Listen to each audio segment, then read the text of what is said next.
everybody. Waiting for any contact. It's put wrongly.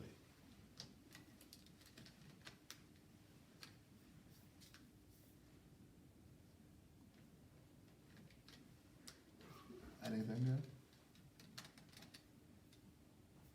Had to be a secret cover what's not Pluta is about that. I'm a head. It's когда ты туда ложишь, то ты не наблюдаешь. Когда ты в шихом, надо, чтобы она списала. Hello, everybody. Aza, Ekia, Shola, Akinde, Idore Inshaus, Asade, Ajogun, Mesonge, Ajogun.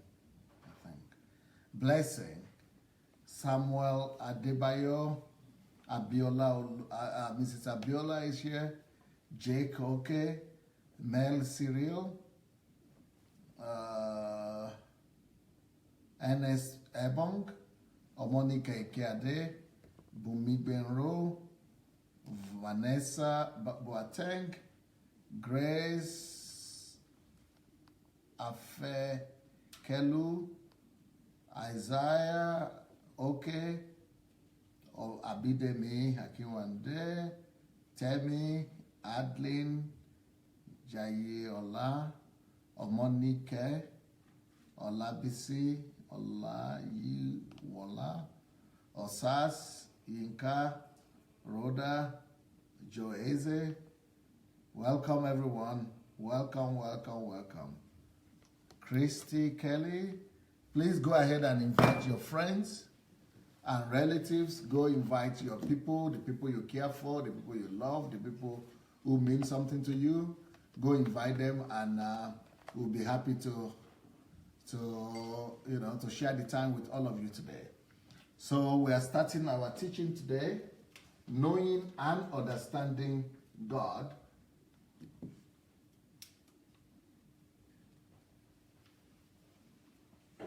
Knowing and understanding God through love. Knowing and understanding God. So the whole idea of what we are doing is how to know God. The bottom line of our Christian faith is to know Him so that we'll be able to be like Him. Because when we know Him, then we can be like Him. When we are like Him, then we'll be able to reveal Him to the world. And we'll be able to fulfill our mission on the earth. But also, more than that, when you know God, you'll be able to know how to live on the earth because you know how God lives. You'll be able to act like Him. You'll be able to be like Him. When you know God, you know yourself. When you know God, when you know how He behaves, what are His values, you will know what your values should be. You will know how you are supposed to behave in the world, how you are supposed to function. Our discovering God allows us to discover ourselves. You discover yourself when you discover God. When you know God, you know yourself. And when you know how God functions, you know how you are supposed to function. So knowing and understanding God through love. The greatest weapon that is given to us for us to know God and understand Him is by loving. By loving Him and by loving people. When you love people, it brings you to the knowledge of God. When you love people, it brings you to understand who God is and how He functions. And then, then for you to understand yourself and how you are supposed to function. But today's topic is love protects. Love protects. So what does that mean? That means that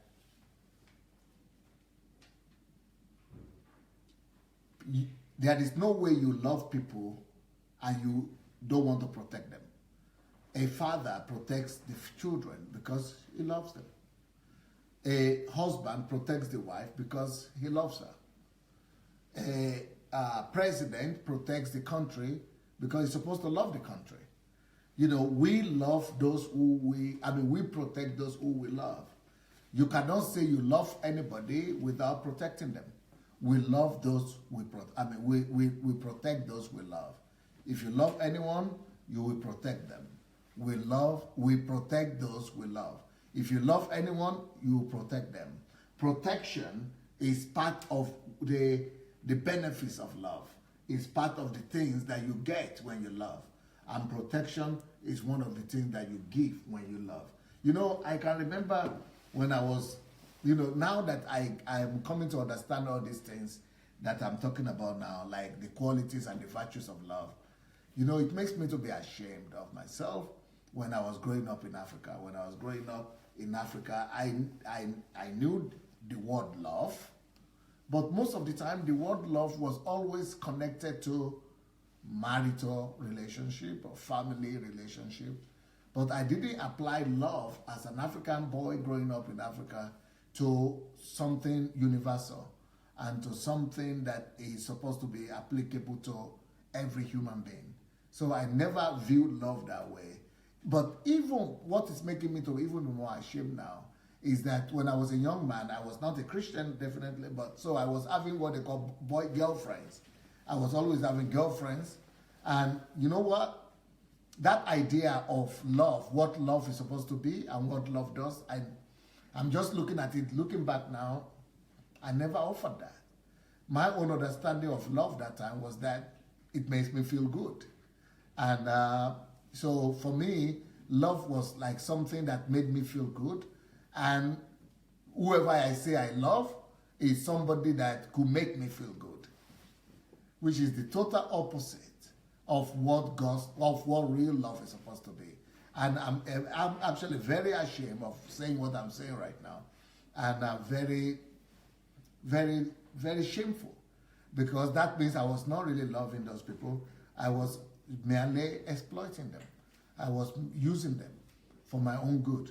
So the goal of my concept of love was to take care of myself, to meet my own needs, which is very shameful. And the girls, the poor girls that were so unlucky to come across me that time, they were just being used as trophies. And that is a disgrace. But what I'm talking about now is as bad and it's as tragic as it could be. But I was a young lad. I left Nigeria when I was 19. I stopped doing all that before then. So, but what is even more heartbreaking right now is that there are grown-up people, adults, pastors, parents, fathers, mothers, grown-up people everywhere, all over Africa today, that is still their own concept of love. So they will go and approach a lady and say, I love you. I want you to be my wife, or I love you, I want you to be with me.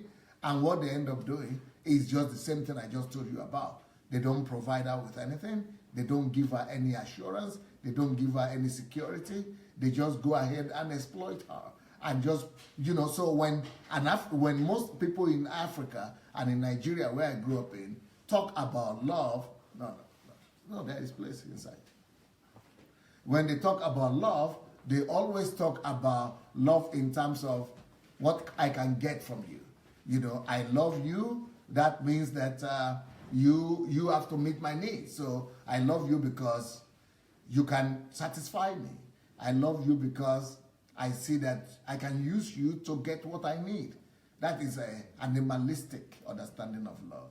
If anybody says, I love you, what I'm supposed to entail is to mean that I will protect you. I will protect you emotionally. I will protect you physically. I will not hurt you. I will never allow you to suffer under my care. I will provide for you. I will supply your need. I will be your friend. I will always be there for you. I will cover for you. I will be your covering. I will be your father. I will be to you what your father and your mother couldn't be to you. That is what it means to say, I love you. And so protection is a vital part of love. And unfortunately, men don't know these things automatically. A lot of women make mistake when men tell them that I love you, and they think that that is what love means. But to a man, if a man says I love you, it doesn't mean that he's going to do all those things. In fact, it doesn't even cross his mind. And like I was telling you my own story when I was growing up in Africa, it never even crossed my mind. Each time I would say I love you, what I meant was that I was going to use you. But now, when I got to know what I know, I just discovered that actually for me to say I love anybody means that I want to serve them. I want to give to them. I want to help them. I want to supply their needs. I want to provide for them. I want to protect them. I want to care for them. I want to make them comfortable. That is what it means to love. But for the woman, it is automatic. And there is a reason for that. If you want to know the reason why for a man, I love you or love doesn't mean automatically these things that I said. But for a woman, it actually means that automatically. Then you have to listen to my series on the family series, right? I have family series where I was talking about the difference between men and women. So in the difference between men and women, I mentioned it that for a man, mainly, if you say I love you, if a man says I love you to a woman, it's actually just meaning sex. It's just saying I want to have sex with you, basically. That is the bottom line. You can camouflage it under different things, but that is the end result, right? So that's the final stop. But they don't feel like I'm going to protect you. No. Even if a woman later on will come and say, but you say you love me now, protect me. I say I love you, but I didn't say I'm going to protect you. If a woman later on will say, but you say you love me, I have this need. You know what the man will think? You want me to pay your rent because I say I love you? So you want to use me, eh? He's thinking you want to use it. Whereas he doesn't know that just that concept that I love you, it's supposed to be, it's supposed to entail in itself things like I will provide for you. So that's why I will never agree with the fact that today husbands are marrying their wives and they are saying you are going to provide 50% of the rent, I will provide the other 50%. You will provide you will pay the house rent, I will pay for the car. You will pay for the one room, I will pay for the second room. I can never agree with that because if you say you love her, that means that is supposed to entail in itself that you will provide for her, you will cover for her, you will protect her, you will supply her needs, you will be there for her. You will never need to worry about anything. That is what original concept of love is supposed to be. Now everybody will be telling me, oh, pastor, that is not true in the West. This is things are expensive, or or you have to work hard. Okay, no. That is all, okay, I understand all that, right? But originally, in your own heart, you must have the intention, you must at least be informed that for you to say you love somebody means to take care of them, means to take charge and to take responsibility for them. But if you don't want to take responsibility, you want to marry somebody, you are telling them, I love you, and in that, you say, okay, you bring something. It's not solid. But this is not just about marriage love we are talking about right now. Let's talk about love in general. So when we talk about love in general, there are things that are entailed in it. That's why I always put all those qualities of love as my title. If you have looked at this love series, you will see that I call them differently. I'm picking on every quality of love. So it's a whole list. By the time you get to the whole playlist of this message, you will see that each one of them are in accordance to what love is and what love is not. What love would do and what love shouldn't do. So, for me as a pastor to say I love my church or I love my church members, that means love protects. As a pastor, I will have to make sure that I protect the interest of every church member. It means that if I tell all my church members that I love you, it means that I'm looking for your best interest. If I say I love you as a pastor to my church members, it means that I'm telling those church members that, you know what, I will be there for you anytime you will need me. It's not that you can't get in touch with me, you can't book an appointment with me for 3 months, 6 months, 7 months, and you can't get a hold of your pastor when you need him most. It's not human. They take your money every week, every Sunday, they take your offering. You don't need to struggle to give your offering. They make it easy for you to give your offering. But then you tell them that you want to meet with them, they make it like going to hell just to book an appointment with them. You can't meet them. You can't see them. So who is loving who? Who is fooling who? So pastors are now fooling their members. If it's church, it's supposed to be church.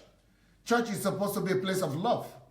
So if you are saying that this is church, that we have come to church, a pastor is supposed to love the congregants.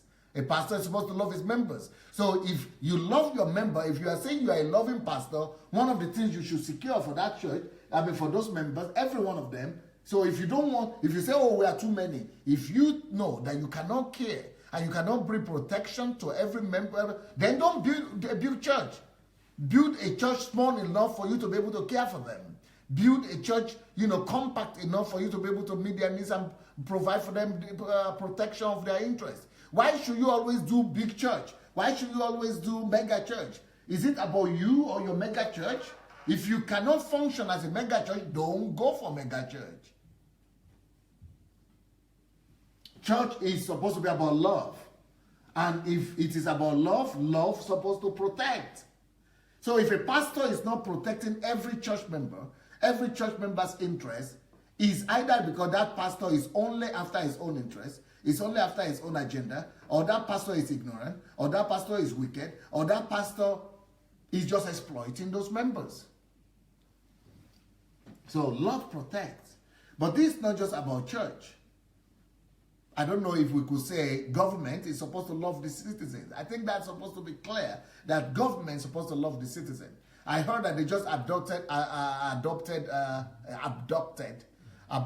another 100 or so ladies, school ladies, school girls, school pupils, for Nigeria. So the government is not providing security. The government is not providing, protection. If the government is not providing protection, where is love? It means there is no love in the system of the government, in the system of the country.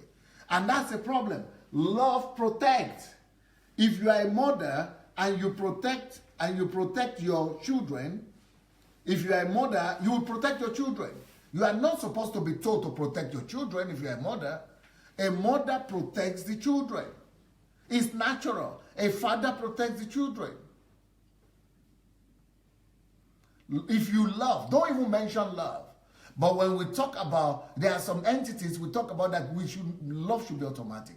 Especially, country, we can say, country is just politicians, leave them alone. But let's talk about church. Church is supposed to be synonymous to love. And if church cannot love these members, what are you going to talk about politicians? Leave the politicians alone. Let's talk about where love is supposed to be their nature, which is the church and the family. So we in Nigeria, we have problems. Do we protect each other? Jesus said, love your neighbor. Do we look after the interests of our neighbors? Do we try to protect and defend our neighbors? Do we wash out for the interest, for the protection, for the upkeep of our neighbors? You remember the instance in the Bible when after Cain had killed Abel, that God came and said, where's your brother? And he said, am I my brother's keeper? Oh, yeah. Am I my brother's keeper? Oh, yeah. Okay. Yeah, my brother. You're supposed to be your brother's keeper. Am I my neighbor's keeper? Oh, yeah. You are supposed to be your neighbor's keeper. Leave the government out of this. Even those people that were adopted, if the police have not been taking bribe, there is no way you will take 100 children.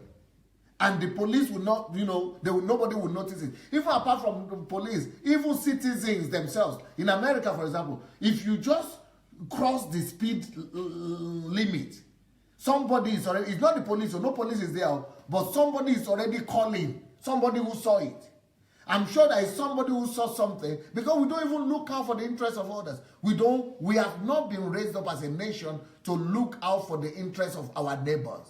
We have not been taught as a nation to be our brother's keepers. We have not been taught as a nation to be our, neighbors' keepers. So that whole concept of love has to be taught into the whole society, to our whole African nation and Nigerian community, society.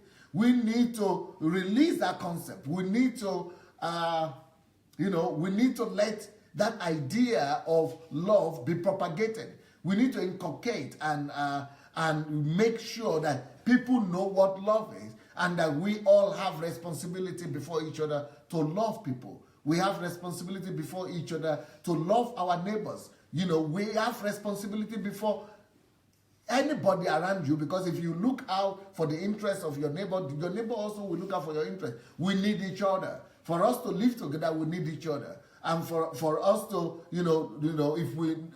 to live together, if we need each other, we need to love each other. If we love each other, we'll watch out for each other's interests, and we'll be able to protect each other as well. So the problem that we have in Nigeria is all largely because of lack of love. If there is love will protect. What about people taking money to pastors and mega churches who are buying planes and are building all kinds of buildings when their neighbors cannot eat 3 square meals? What kind of nonsense is that? And you are saying you are Christian just because pastor will see you and shake your hand and pray for you and make you feel good, or you're going to dance and sit in some special seats? When you're a human being, like, you cannot eat. What about if it has been you in the person's place? You are taking millions to church when your own mother, your father, people in your village don't even have anything to use. They cannot eat, they don't have electricity, they don't have water, they don't have anything. And you are taking all that money to some people who already are living large? It doesn't make sense. Love will care for the less privileged. Love will care for the needy.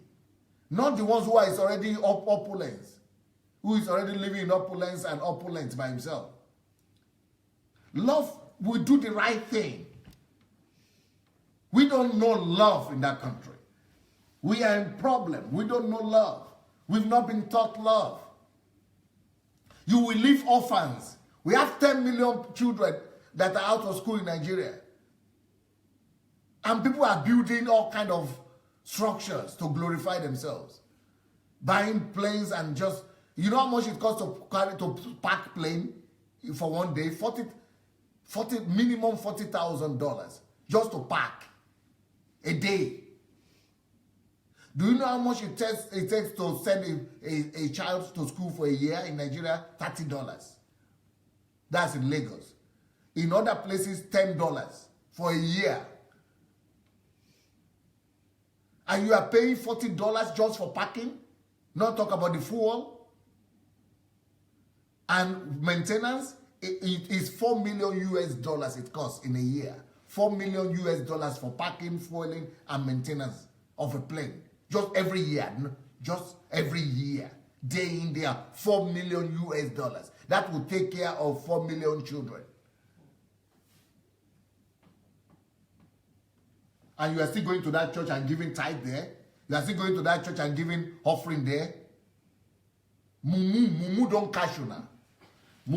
They have hypnotized you. They have brainwashed you. How can you, who is poor, who is struggling, who cannot pay for private school or even secondary school for your children, you cannot pay no more fee for your own children. They take them to some people every month. The little you have, the meager you have, you are taking it to somebody who can buy you, buy your village, buy your relatives. And you are still going to make him richer every day. You crazy? I'm sorry. Forgive me for my language, because I just don't know what to say again. I'm sorry, guys. But, the thing that beat me, use your mind. I'm sorry for people who are not Nigerians here, so guys. Let's use our common sense. Why should you be making the rich richer when the poor are dying? Practically dying out of hunger near you, all around you. And you are talking some religious language to me? That is my tithe, it belongs to God. Okay, is God living in church? Didn't Jesus tell you that if you want to give to me, I am the one who is hungry. I was hungry. Now maybe that. I am the one. He didn't say bring it to church. Where did God say take it to church? He said, I was hungry, so look for those who are hungry if you want to give. I was naked. Look for those who are naked. That's what are the people to give to. I was in prison. I was sick. Look for the sick. This is all talking about giving to the people who are, underprivileged, people who are suffering, people who are disenfranchised from the society. That is what giving to God means. Giving to God is not giving to church. Church, you don't even know what the church is using it for. But on the other hand, if you know what your church is using it for, if your church accounts before you, okay, then you can give to that church. Because if the church is using it well, beautiful. Like the Catholics did. They'll go and build church, they'll go and build school, they'll bring everybody free of charge, hospitals. That's okay. If you know what your church is using it for, beautiful, give it to church. But if they are not reporting to you, if you are not giving you the accounts and you are not seeing with your own koro eye what they are using it for, you go and use that same your koro eye and look for the hungry, look for the naked, look for the ones in hospital and use it. You are giving it to God direct that way, without any middleman. Now you are using middleman. Love will protect the neighbor. You remember what that Cain said? Am I my brother's keeper? Yes. That means keeper means protector. Yeah. Love is the brother's protector. Love protects everyone. Love, the Bible says love your neighbor. That means protect your neighbor. That means be your brother's keeper. So if my brother is dying of hunger and I say I love, and I pass by him to take money to some GOs, I'm not my neighbor's keeper that way. If my village and people are hungry, things, all kind of needy people around me, and I'm not noticing them, I'm not providing for them, I don't have love, I'm not my brother's keeper. That's what it means, I'm not my brother's protector. But love will protect. If you love, you will protect. Love always protects. There are some families where people beat people. Their husbands beat wives. Can you believe it? You know what? They get ready for me now. If God is going to permit me to come to Nigeria, make you write them down. Or any of my assistants here, write it down. One of the laws that I'm going to give everything I have to lobby this law into operation. This law is going to be passed in Nigeria. Either they want it or not, it is going to be passed. We are going to give everything for it tonight. We are going to pass a law that anybody against abuse of women, against beating women, domestic violence, we are going to pass. I'm going to work for it. I'm going to give my best to see if any man will raise a hand or slap a woman or take any element to beat a woman, or even the children also beating children in school. We are going to lobby these things for you to cease. For you to be beating a grown-up woman, mother, somebody who has given birth.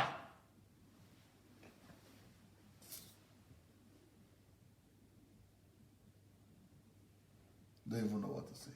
If you will raise your hand to slap or beat not even your child, though, grown-up child that is 16 years old or 17, I'm talking about somebody who you said you want to marry, who you marry, who is your wife, your partner, the mother of your own children. It's not even crossing my mind that somebody would do that. But I always hear that people do that. You know what I do in my own church here? If anybody reports to me as a pastor, because I'm a pastor, I must protect. You know what I do? Anybody in this country will report to me that their husband beat them, I take it up personally. It's going to be my own and church situation. We take it up. We go to the court. We go to the police. We take it up. It becomes my own affair, not my own, not man to man. It's a man-to-man situation now. If I don't know, I don't care if I know the woman, I don't know the woman, I don't care what the woman did. If you will be foolish enough to beat a woman in my church, you are in for it. You are going to fight this thing for the rest of your life, or you are going to sink in prison.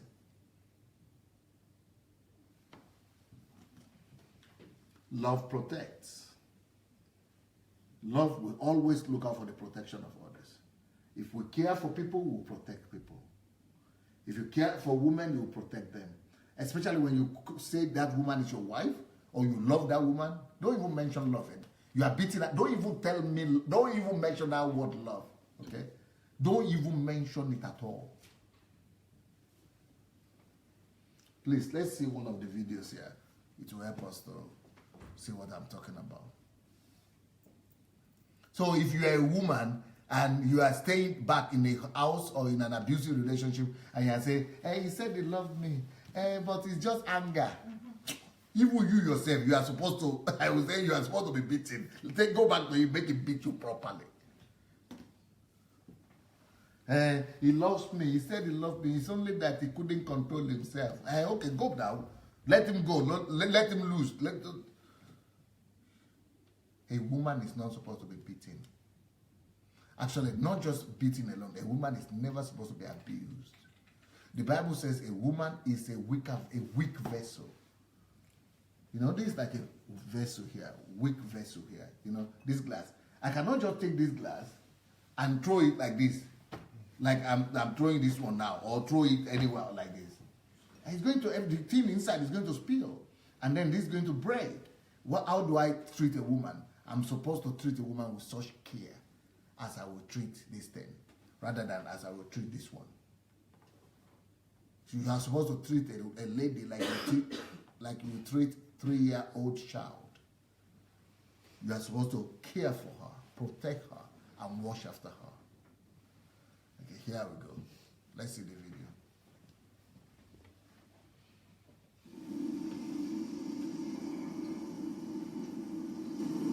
He threw me out.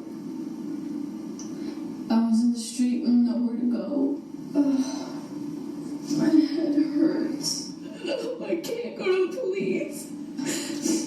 I'm a mess. He's never done this before. It's killing me.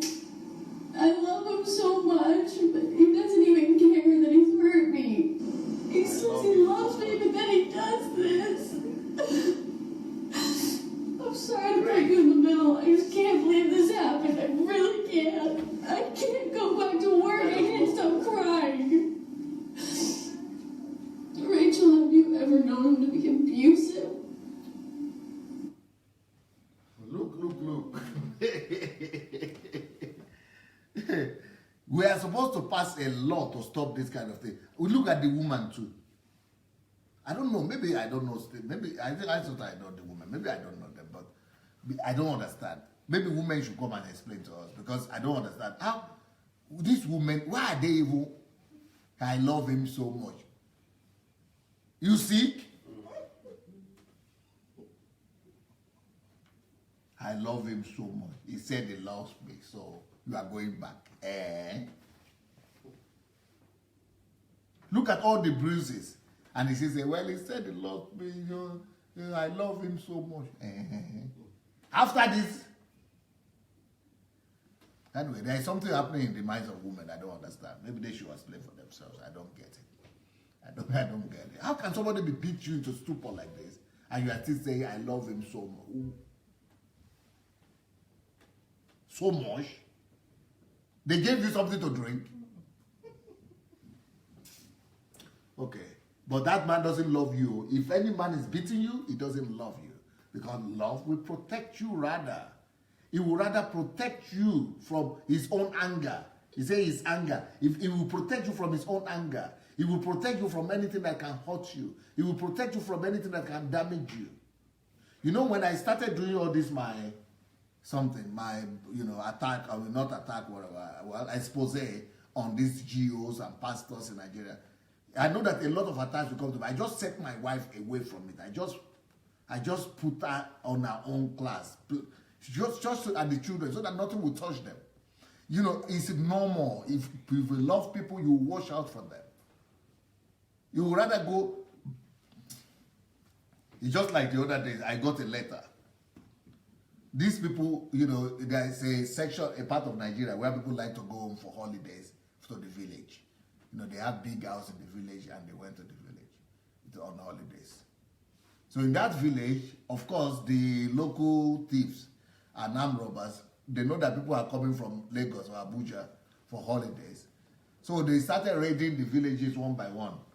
So the armed robbers came and started, robbing. In Nigeria, this is only in Nigeria this thing happens. So. Because the armed robbers came, robbed the place, took the woman, the wife, a single woman, they put the children into the toilet, took the wife, made the husband, tied him down in the chair, undress his wife, raping, taking turn to rape the wife, and he's just standing there, he's sitting down there. I said, that day is the day you will kill me. It's better for you to die. And this is not just one case. Oh. They rape your wife, and you say, it's armed robbers, what can I do? They had gone. Why don't you die with honor? Than to be saying, well, I'm sorry, I couldn't do anything. Husband, you call yourself. Love protects. Love protects. Or they are raping your children, your daughter, right there in your own house. Let them shoot you now. How many times, ma'am, they die? How many times will you die? And that kind of situation is not once, it's not twice. You go to Nigeria, you hear stories like this. And I don't know how that woman will even survive it. That my husband was there and he couldn't protect me. How will she live with that even? Love protects. Someone who loves has a relentless passion to protect. So for you to be saying, oh, well, they had gone, what can I do? They said they will shoot. They said they will shoot. And you know what the man did? This foolish Nigerian man. After they raped the woman finished, you know what he did when they got to Abuja? He said, I cannot live with you again because I noticed that you were enjoying it when they were doing it.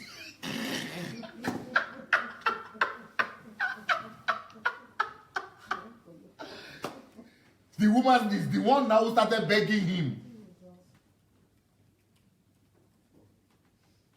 But you know what he doesn't know with his coconut head is that a woman who is being stimulated, even though she was being raped, it is just physique. It is just the body that was responding. Because she was being stimulated. It was her body she was dying at that time. So they are killing her 2 times. You are sitting down there when they killed her, psychologically, morally, and then you finish, instead of you to hug her, and then you are now telling her, I noticed that it's like you enjoy the thing. And he divorced her. All the relatives came to beg her. I said, I will never sleep with her again. How can she? Even though she was a virgin when they married. So see, men. Yeah. So, but real love is, love protects. If you love somebody, someone who loves has a relentless, underline this word. You will have it's a passion. You are addicted to protect who you love. If you really love, you will be passionate and addicted to the desire to protect that person. You cannot control it. What is the news we have from Mr. Ojo Idehe? We have, you are sending it already? You sent it, okay. Okay. Concerning Mr. Ojo Idehe, he's a family member here, a DSA family member. He had this unfortunate incident. What are we doing? We are doing our best to raise money for him. That is love. Love has a relentless passion to protect. Because if he was going to a church, he was going to MFM, there is a church in Nigeria they call MFM, Mountain of Fire. They called him to go and repair something in the church. He fell down, broke his spinal cord or something. He became invalid, disabled. And the church just threw him out. They will not pay for his bills. So now we got to know about it. We are now raising money for that. So please, everybody, we are sending out the letters to all the volunteers now. Everybody that said and volunteered to help with the situation with Ojo Idehe, we are sending out the letter right now as we are talking. Our people are talking, and before tomorrow morning, you will get all the letters with the information where to send the money to. And also, I want to also use the opportunity to talk right now. If there are still people here on the platform who have not volunteered to send it. We decided to send at least $100. Anybody who can afford $100, so that we will send the money to the account of Mr. Ojo. Since the church has, rejected him, at least we should do something with love. Love, as anyone who loves, has a relentless passion to protect. You will to protect the interests of the person you love. So when a pastor is collecting offering, tithe and offering from the poorest of the poor, what kind of protection are you giving? If the person is already poor, cannot send his children to school, cannot pay his school, and you are saying, well, I have to collect the money from you because, that is the way I can help you. What do you mean? If you want, you say that's the way you can help him by collecting his own money. And it's the opposite it's supposed to be. You are supposed to help him by giving to him what you have. But with Nigeria's mind, they have turned our mind. So somebody is now taking the last you have, taking something from you, and then convincing you, brainwashing you that by him they do you good. How can you be doing you good when you are collecting? Then by the time you collect from 1,000 people, who is doing you good? When the person who is collecting from you is saying, you don't worry, God will provide for you. God? Why can't that same God provide for you yourself the right? Why do you need my own money? I think you are closer to God now. If you are closer to God, you should be able to negotiate your own deal with him. So that God should give you, in fact, he has to give you more because you are so close to him so that you can have enough to now distribute to us who are just ordinary human beings that are not close. But in Nigeria, they have bamboozled people's mind. Instead of protecting them, and the pastor will rather tell them story. He will say, I was in the Okoja the last time, Lokoja. I was in Delta. They brought what they had to me. And by the time you see it, I came back next year, they already have men. So people, that's what they call brainwashing. How can it be that the person who is, okay, let's even say it's true, that the people who gave to you, who are giving, they become rich. And why don't you practice that same principle by yourself? They will say, oh, I gave to somebody, what about me? Me, I need here. If you say you believe in giving, then practice giving. But what you are practicing in Nigeria is not giving, it's collecting. What they are practicing in Nigeria is not giving, though, it's collecting, though. If you believe in giving, you, the pastor who they preach out, now you be the first one to practice them. If you say you, the pastor, you believe in this giving, that they work, oh, why? Me, I don't understand. This is our country. It's only Nigeria this kind of thing they happen. No? They don't turn man's mind. They have turned human mind the opposite direction. If this country, if this Bible you believe say, okay, it is the giving, that will bring prosperity. Why is your own prosperity coming from us, we who are just barely making ends meet? The poor of the poor. Why is it that from us they collect to make ends meet? I mean, your own ends meet. But our own, we could go and believe God. You cannot believe God. Or you cannot do practice giving. They have spoiled that country. There is no more church in that land, though, as far as I'm concerned. They don't have church in Nigeria. Whatever they have there is just imitation. They have destroyed everything. But if you are a pastor and you love, someone who loves has a relentless passion to protect his flock. You will have a relentless passion to make sure that everybody has something to eat. You will have a relentless passion to make sure that everybody has, you send their children to school, that their children can go to school. It will be your addiction as a pastor. How can people be coming to my church and their children are not going to school? But today now, as I'm here right now, as I did here as I'm here right now, I can tell you for a fact, because I got a telephone call for me to be helping pastors who are senior pastors in Nigeria in Winners Chapel.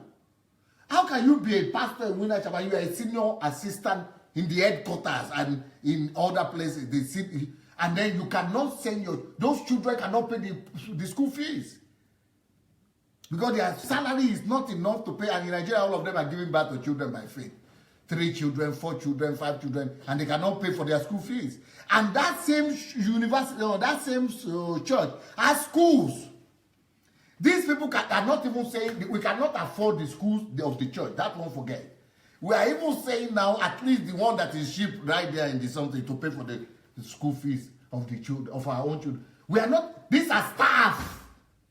The church is not giving the staff the scholarship or free education. These are not just staff, these are pastors. They have to pay outrageous money that they cannot even they cannot afford. Now they are calling you abroad to come and be helping them. And these are very faithful members, and they will still be saying, Papa doesn't know. Papa is not this, is Papa. I said, Papa, which is your Papa? Why can you call me and you cannot call Papa? May I get to it? Why can you call me here and you cannot call your Papa there that you are serving for the last 25 years? Papa, it's not Papa. Papa. If your Papa loves you, any Papa that loves, he loves relentlessly. You know, someone who loves has a relentless passion to protect. If that Papa loves, that Papa will see to it. That Papa will see to it that everything is done. You know what? One offering, that if that Papa calls for one offering, he can pay for all the children of the school fees of the pastors in that old ministry to the end. One offering that Papa will call for. But Papa is only relentlessly passionate about his own pocket. All the Nigerian papas are only relentlessly passionate about building their own empires. They call church. The one came to me and said, hey, we just bought the 5th jet. You know, our ministry. I said, your ministry, what's the number? What's the plate number of the jet? Where you say I'm finished, where did you see it last? You can't even see it, talk less of sitting down inside. Me, I will sit down inside because your bishop has offered me to fly me around the country. But you don't go offer you because you are nobody. But now you they give money for him. We are rejoicing. What are you rejoicing about? You don't go taste them. Mm-hmm. You are not going to taste what you are rejoicing about. But Americans are coming to fly that jet. And you are just rejoicing and clapping. Papa. Mm-hmm. But let me tell you today now, so that you hear. Someone who loves, if anybody loves you, especially those women that want to marry, I'm 30 years old, I'm 33 soon, one brother is coming. If he's a brother, if he's serious, if he's a normal human being, this is the way you used to judge. Anyone who loves will have a relentless passion to protect you. But if he's coming to say he loves you, and then he's saying in the restaurant, you pay for 50% of people. You pay for food and pay for Coca-Cola. If that's what he's saying, I think you are not ready to marry. That guy is not ready to marry. That guy, so especially in the UK, all the women are the ones supporting their husbands. And you say you are married. Nonsense. And another one, the case that I know in the UK, is that people, you go and marry man from Nigeria, do visa for him, get passport for him, and then he goes and drop you and go and marry somebody from Britain. And go and marry white girl for himself. He said, I never tasted it before.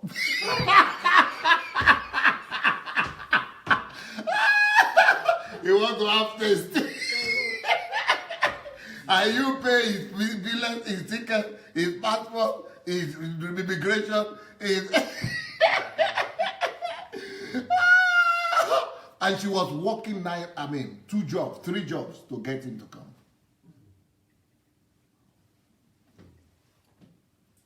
So someone who has a relentless passion to protect. is the person who loves you. If the person say, I love you, but he doesn't have the relentless passion to protect you, if you cannot go to work for your protection, if you cannot go to work for your, then he doesn't love you. Why is it that you, woman, is the one who is having relentless passion to work and get the visa and get another one? Another case I'm dealing with right now in the UK. She also she started working from 17 years old. She wouldn't even go to do as university education because she wanted to work to bring him.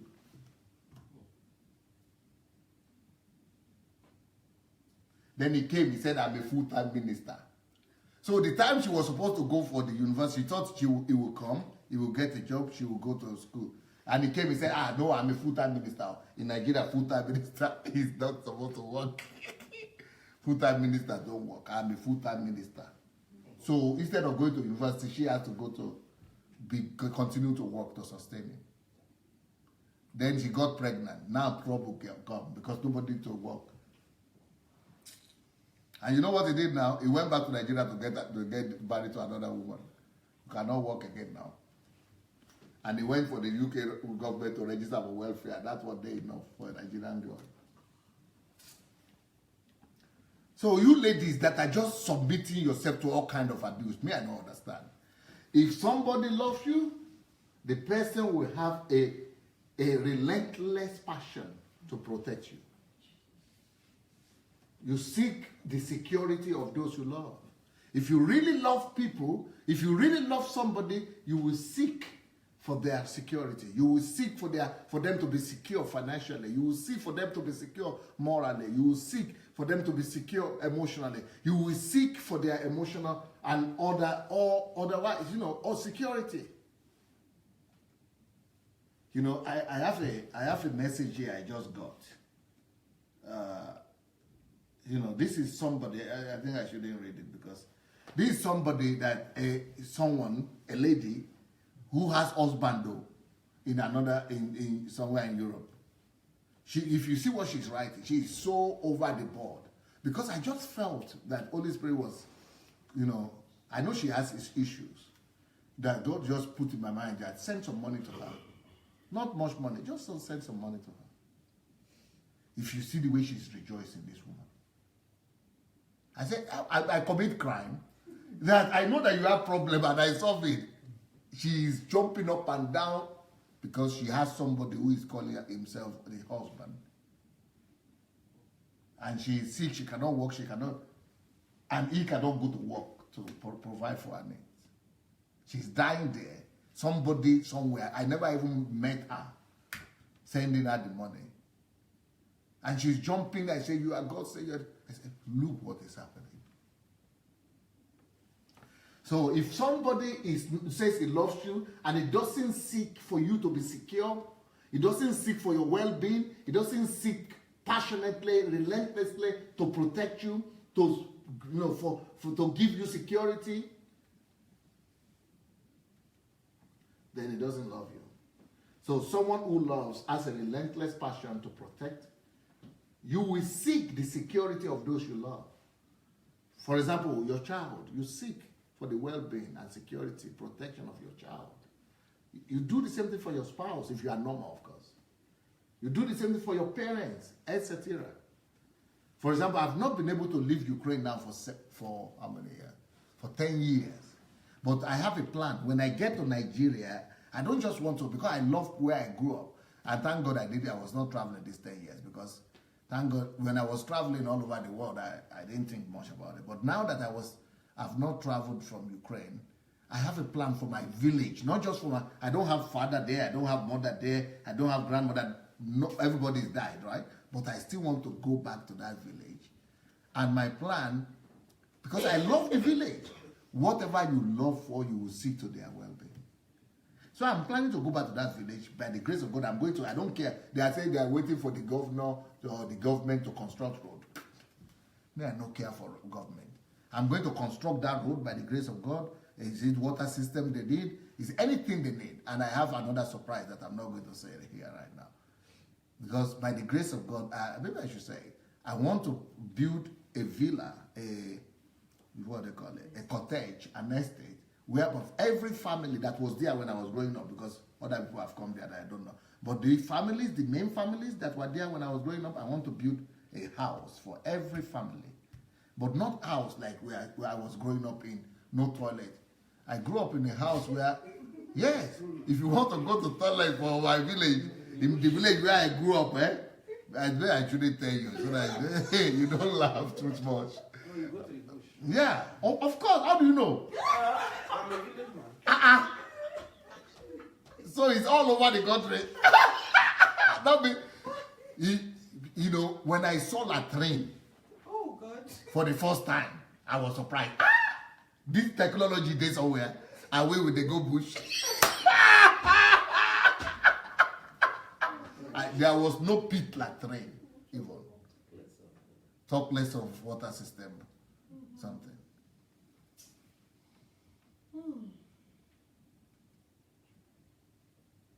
You want to go to toilet, the only understanding of toilet that we had is to go to the bush. If you are good enough, you can just use your leg to create some hole like that, some little, so that, but because my grandmother told me that when you do the thing, just put some of the grass, some of the sand, put it on top, that's all, and go get some banana leaves and do your job.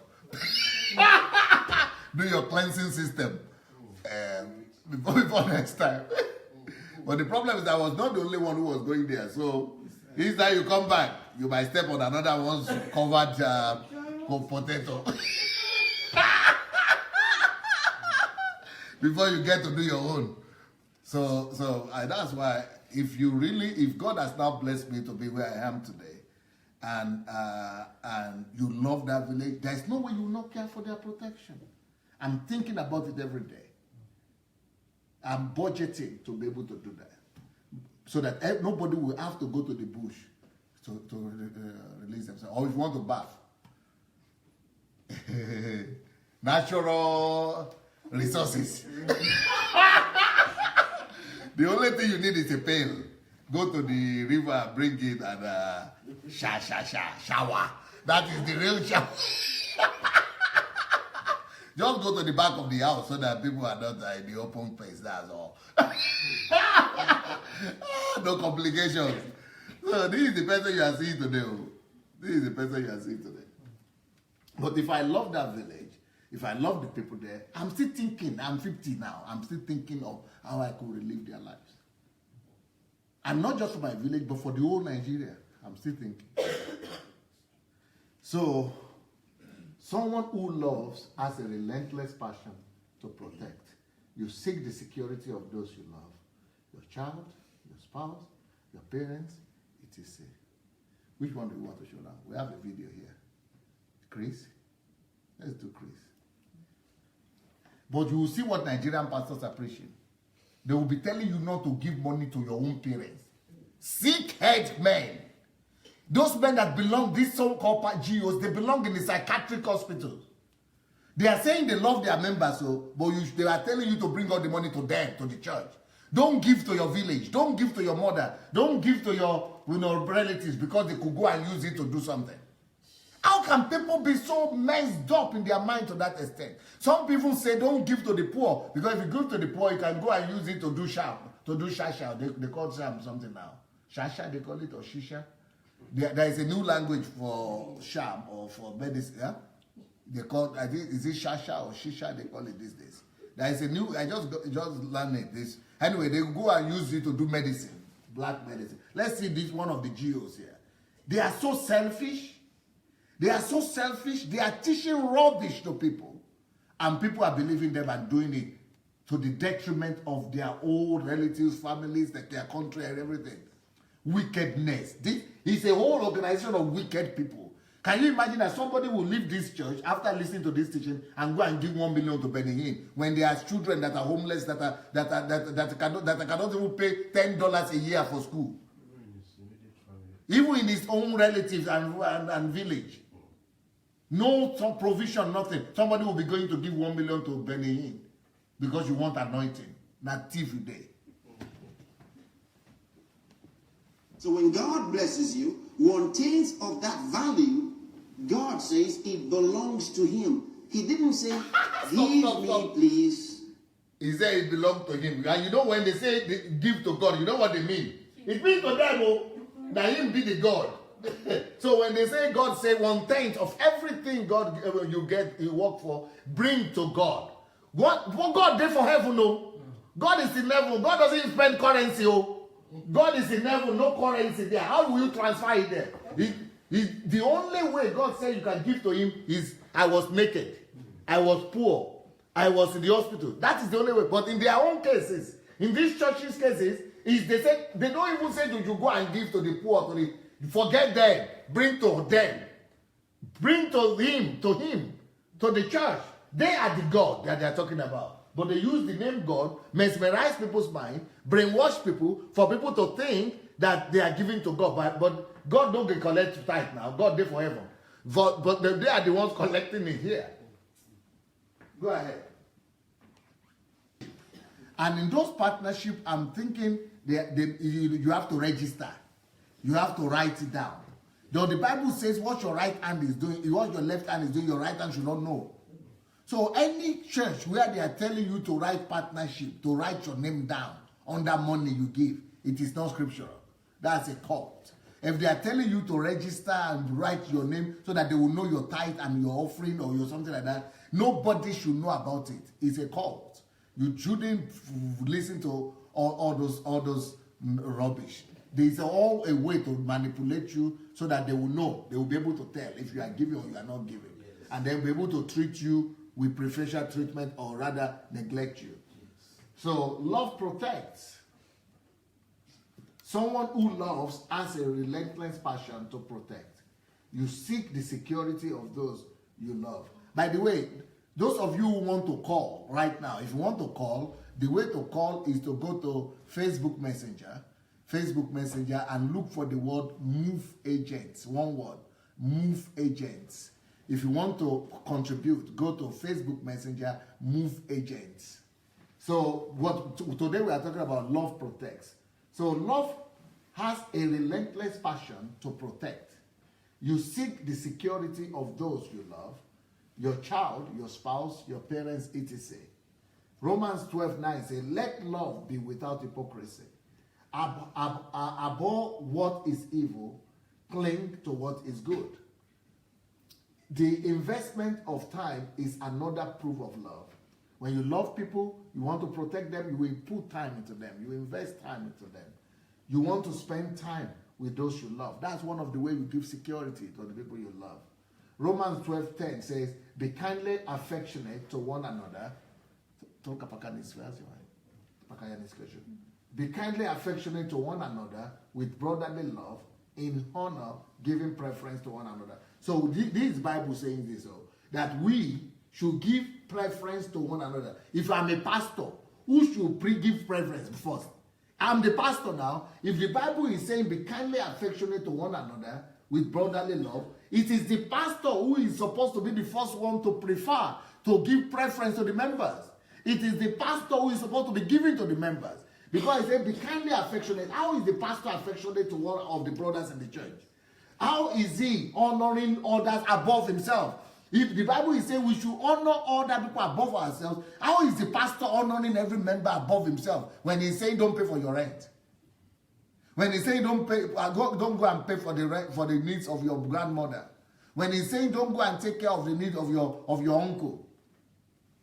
When you love, you are willing to express your expectations. If you cannot ask questions like, please just came and say, you cannot raise your hand in church and say, Pastor, I have a question, or I don't agree, I disagree. If you cannot tell your pastor you disagree, or you have another opinion, what kind of church is that? That is not church.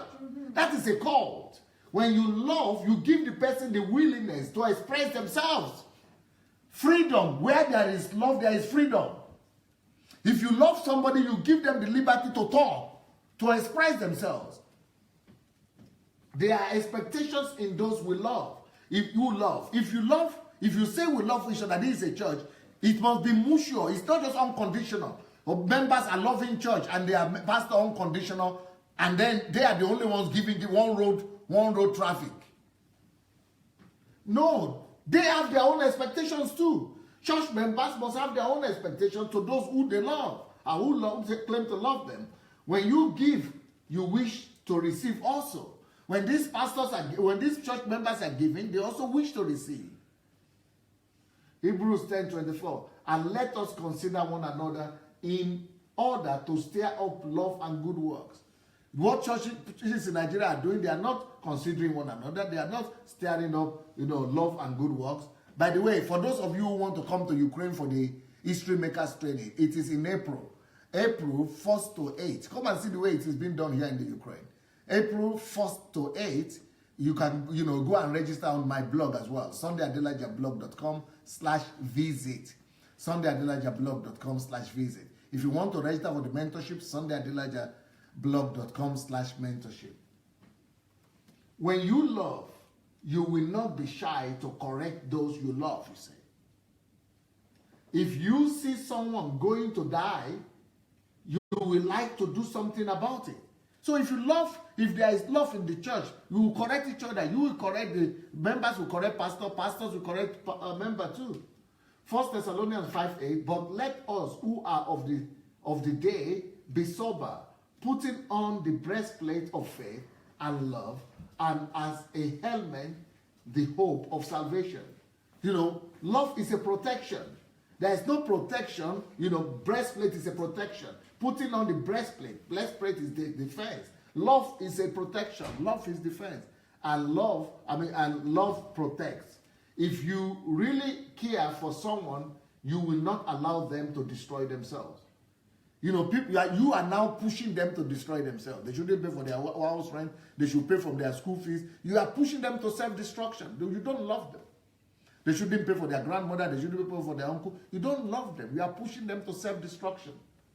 Luke 6:35. But love your enemies. Even your enemies you are supposed to love. But in our churches, the people don't even love their members, not glad of their enemies. Do good and lend, hoping for nothing in return. And this man wanted to lend from the church, borrow from the church. And the church would not even lend. Would not even lend to the guy, even though the guy had paid them and given all his money to them. But the Bible is saying, lend, hoping to receive something in return. And your reward will be great, and you will be sons of the Most High. So these churches and these GO are not sons of the Most High, because their behavior is totally the opposite of the behavior of the Most High. For he is kind to the unthankful and evil. Even God is kind to the unthankful and evil. We are not even talking of to church members. When you love, you are willing to forgive and forget. Love requires a lot of mercy and grace. So I appeal to all of you to forgive all those pastors, forget, and leave them alone. Let them go to hell by themselves. 1 Corinthians 13:7. Love bears all things, believes all things, hopes all things, endures all things. The mercy we receive is proportional to the mercy we are willing to give out to others. If you don't feel loved, it might mean you need to do more loving yourself. We can forgive others, but that does not mean we should immediately trust them, because trust must be earned. Trust must be verified and proved. So if you forgive all those pastors, but that doesn't mean that you must go back to them and trust them again. Better leave them alone. So if you don't feel love, go and look for people to love. It might mean you need to do more of loving. Go and look for people to love. Go and look for the unloved in the society and love them. The mercy we receive is proportional to the mercy we are willing to give out to others. You have received some mercy from God. Go and give mercy to other people.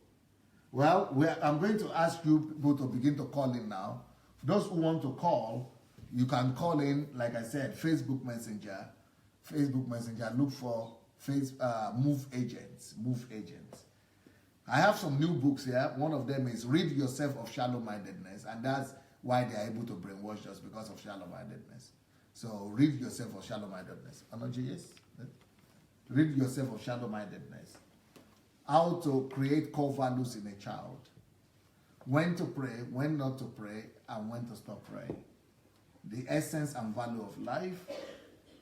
Your greatness is proportional to your trials, crises, and tribulations. How to keep your focus. Okay, we have a caller. Hello? Hello? Hello. Yes, sir.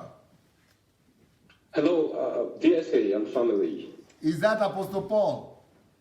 This is Apostle Paul. I think I've changed my name from the Chinese so I can. Yes. Oh, good. People can know God you bless you, now. DSA. Thank you. God bless you. There's going to be a great awakening in the land. You know, there's a song we used to sing. There's going to be a great awakening. Yes. There's going to be a great revival in their life. Yes. There's going to be a great awakening for everyone who calls on Jesus shall be saved. Yes. It's a revival time. You know, all over the world, the Spirit of God is moving. All over the world, as the prophet says it will be. All over the world, there is a mighty revelation Yes. of the glory of the Lord as the water covered the seas. Yes. Everything that is happening now, DSA, is timely. The message of love is so profound. You know, I was listening to Pastor Chris as you played that message. I was having this holy anger in me because I discovered that God is not an Englishman. God is not French. God is not Spanish. God is not Yoruba. God is not Igbo. God is not Ukrainian. God doesn't speak the languages of men. So people have used English as a yardstick to cage people. And I believe that, you know, the day we gave our life to Christ, our spirit man got saved. All these gullible members, they're all saved by the virtue of their spirit man, because salvation is of 3 levels. Salvation of your spirit man, salvation of your mind, and salvation of your body. So some of us are born again in our spirit, but we're not yet born again in our mindset, and we're not yet born again in our physical body. That's why Romans chapter 12 talks about, do not be conformed to this world, but be renewed, but be transformed by the renewing of our minds. Okay? Right. DSA, as you were just sharing, as I was watching Pastor Chris now, when you showed Pastor Chris lives, you know what the Spirit of God started showing me, DSA? Yes. The Spirit of God now took me backwards to the days of slavery in the United States of America, where the blacks were under slavery. Now, most of the blacks, like 1,000 blacks, were working in a particular plantation in a bush, held by just one white man that has a big gun and a small radio by his side. So he only has access to the news. The other blacks that were there were all slaves working in a particular plantation. There was a period of time, as the Holy Spirit was explaining to me, a period of time that the raw materials in the plantation that they were working on finished. So the white man who was there, like the GO, or who is the slave master, wanted to now send 3 of the 1,000 blacks who were there to go into the city to buy raw materials to come back. So the 3 of them now went into the city to go buy these raw materials. And when they got into the city, they now discovered that other blacks were freely walking around, eating in McDonald's, going to 7-Eleven and all that. And the 3 of them were asking the blacks there, how come you guys are free? Is your slave master aware that you guys are so free walking around like this? And they told him, have you not heard that freedom has been given to us through Abraham Lincoln? It's in the news now. They said they didn't hear that they are far inside the forest. About 1,000 of them are there working for this white man, this so-called GO. And they don't even have an awareness that freedom has been given to them. You know what they did? The little money that was given to them to buy raw material, yes, you know what they did? They first used it to enter a restaurant first to eat food, and they never went back to that place. Now, the so-called slave master, who was this white man, who has a dengon, keeping all those ones under slavery, he had his radio, and he had over the radio that freedom has been given to all the blacks in the United States of America. And when he had it, you know what he did? He destroyed the radio, carried the remaining 1,000 of them that were still left, took them far inside the bush, so that they can remain there. So he took them far away, and they stayed there, and they kept walking, and they didn't have access to information to know that freedom has been given to them. DSA, those people worked for the next 80 years. Some of them became 90 years of age before they even discovered that, freedom has been given to us 10, 30, 40, 50 years ago, and we never knew because of one man that held us in captivity with a dengon. That is what is happening with these GOs today. Yes. They have kept people so gullible and made them not to understand the freedom that Christ has given to us. Christ has freed us, who has bewitched us. But they have kept us, and I pity many of them. They are going to remain in those so-called men of God or those GOs for years. And it's going to be so sad, because when they begin to find out that, oh, you mean we have been under slavery, that we have been kept into mental slavery for this long? Well, it might be too late, because many of them must have either, like the Sister Peace that was talking, thank God for your platform that made Sister Peace to get to understand that, my tithe should be given to Melchizedek or to Christ, that is to people, to the orphans, to the widows and all that. And thank God she's liberated because she came out. So there are a lot of people too who are born again, they are saved, they love Jesus, they love God, but their mentality needs to be renewed, their body needs to be renewed. So that's why we need to speak out, and thank God for what you are doing, DSA.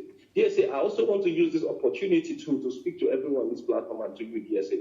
When I came into this country, I came for ministry. I came because I desired that, okay, let me travel here, and maybe I was going to do ministry here and reach out to people. But when I came in here, DSA, it wasn't easy. The church I started with, they chased me away. I told you that before. They chased me away from the church because the messages I was giving to them, they couldn't stand it. They were like, where is this one coming from? I told them that God does not need money from us and all that, and they had to chase me away from the church. I tried other churches. They gave me the platform, but they couldn't stand me. And before I knew it, DSA, I was set up here in this country. And my passport, the police busted the house I was staying in, but I wasn't at home because I had my overstay. They had to take my passport away from me. And since then, I've been stranded here.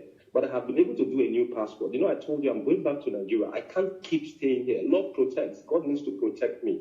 Okay, yes. So that's why I need to go back to Nigeria. Thank God for a woman in this platform who added me. Her name is Reverend Roseline. She said to me, Paul, the Spirit of God told me that you're not happy. Tell me, what is the problem? And I opened up and I told her everything. She said, Paul, do everything you can and get back to Nigeria.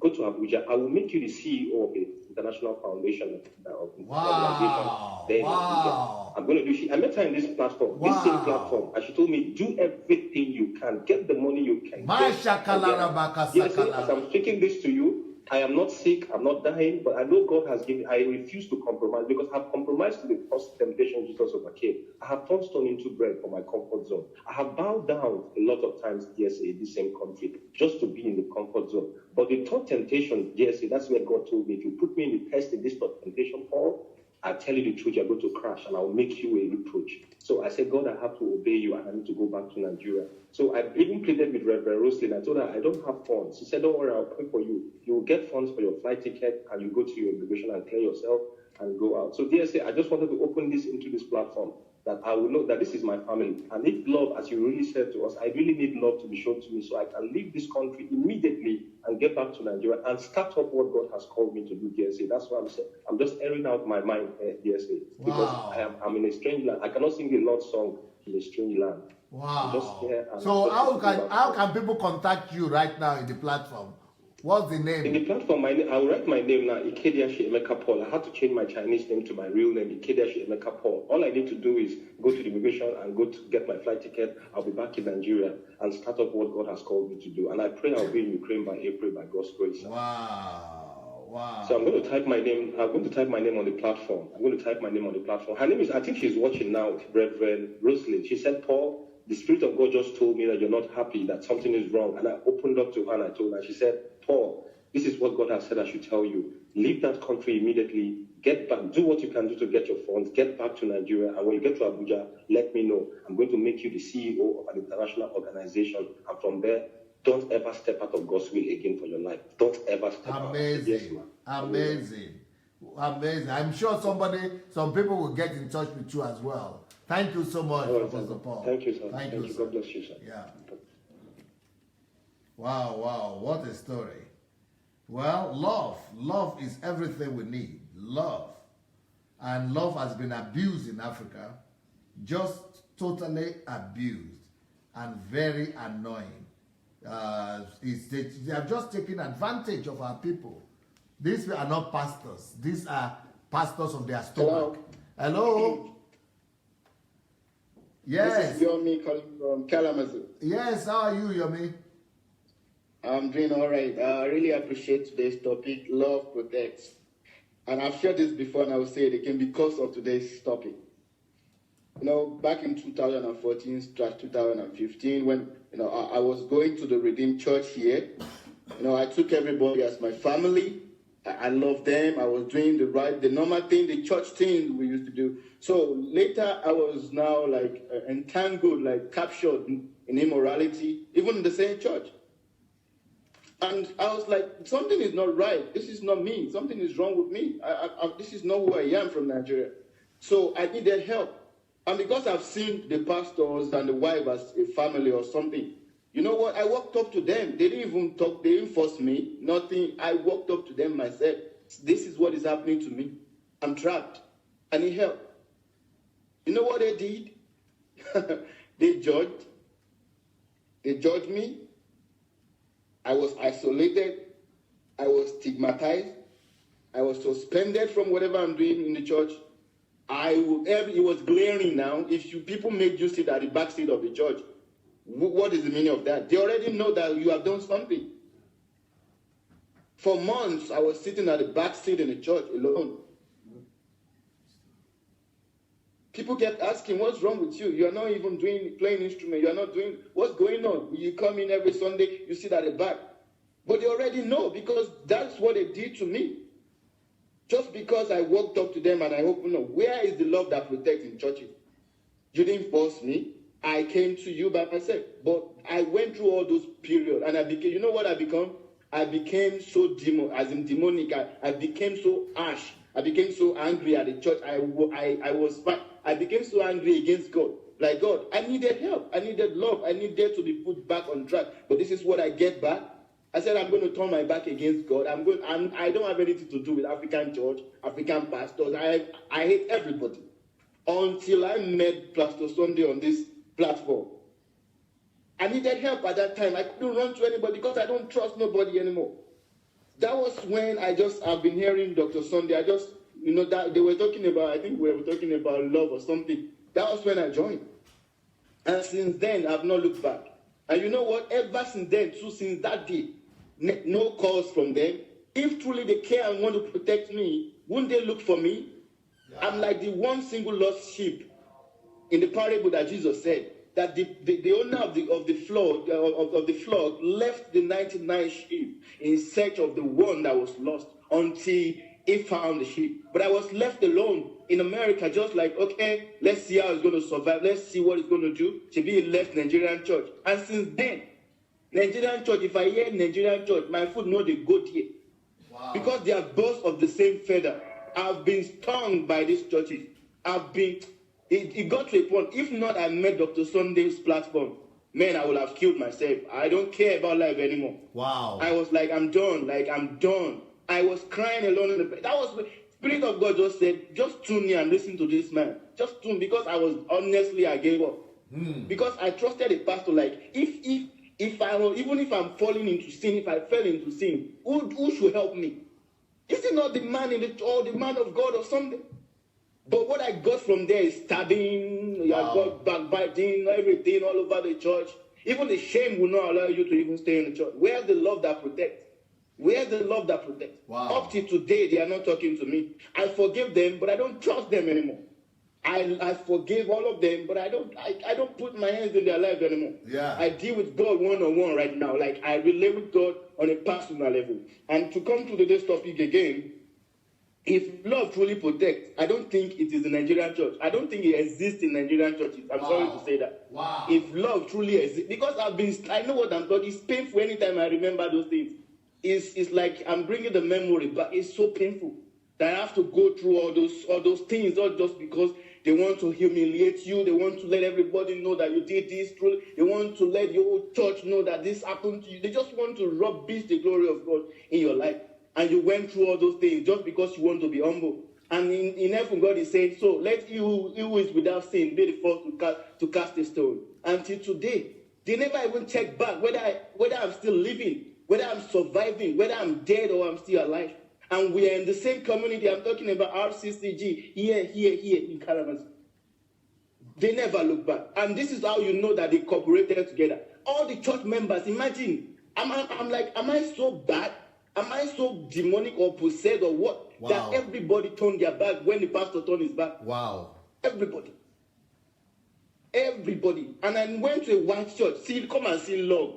Nigeria, you need to reborn again. You need to take that Jesus gospel again. I beg. You need to change the Christianity that you've been practicing. I go to a white church. Come and see love. Jesus Christ.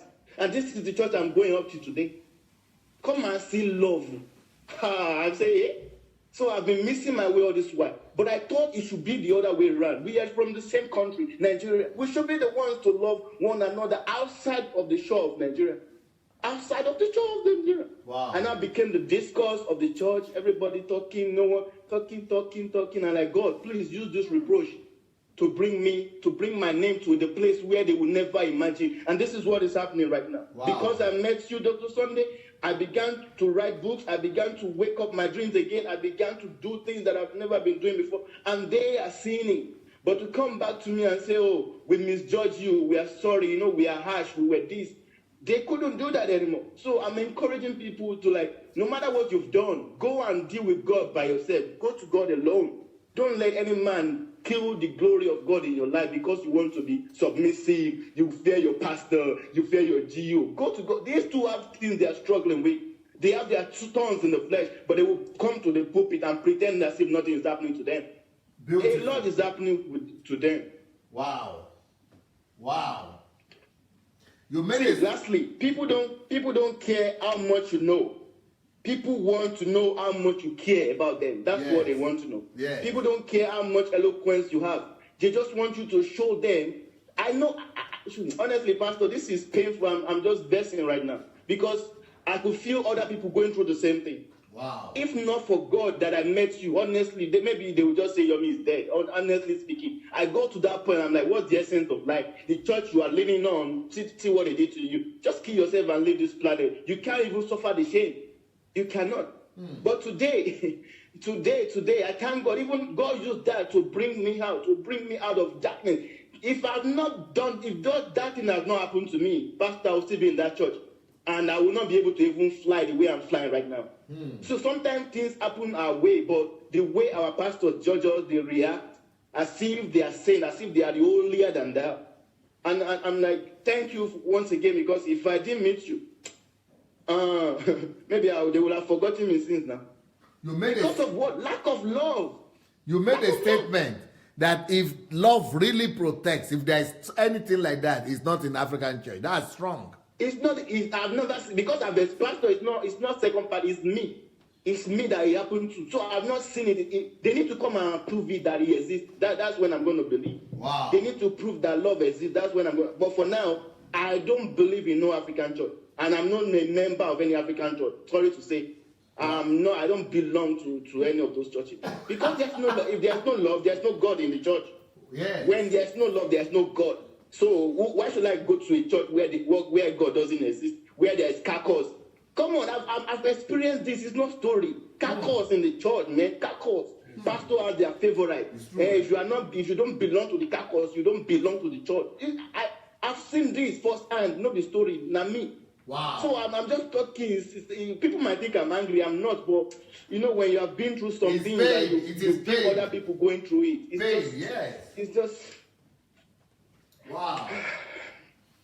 Amazing. That's all I have to say. That's just all. Thank you so very much for opening your heart to us. Thank you, sir. Thank you so much. Wow. Nigeria church, we just need baptism in love all over again. That African church just needs to start all over again. We don't have church right now. The way things are, we don't have church in that country right now.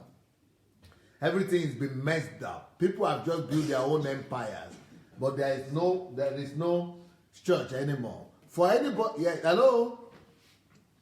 Hello? Hello? Hello? Dear, say good evening, sir. It's me, Ojo. Oh, Joe, you are the one who I've been talking about for 2 days now. How are you, sir? Oh, sir, the line is not clear, sir. I'm not hearing you clearly, sir. Yes, but you can talk. We hear you. Okay, sir.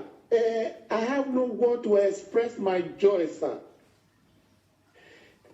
Deep President, when daughter called, I was in tears. Yes. Because every of the message we have been preaching is according to this platform. All the message fall on me. Wow. Every message fall on me. I cry when I'm listening to your message.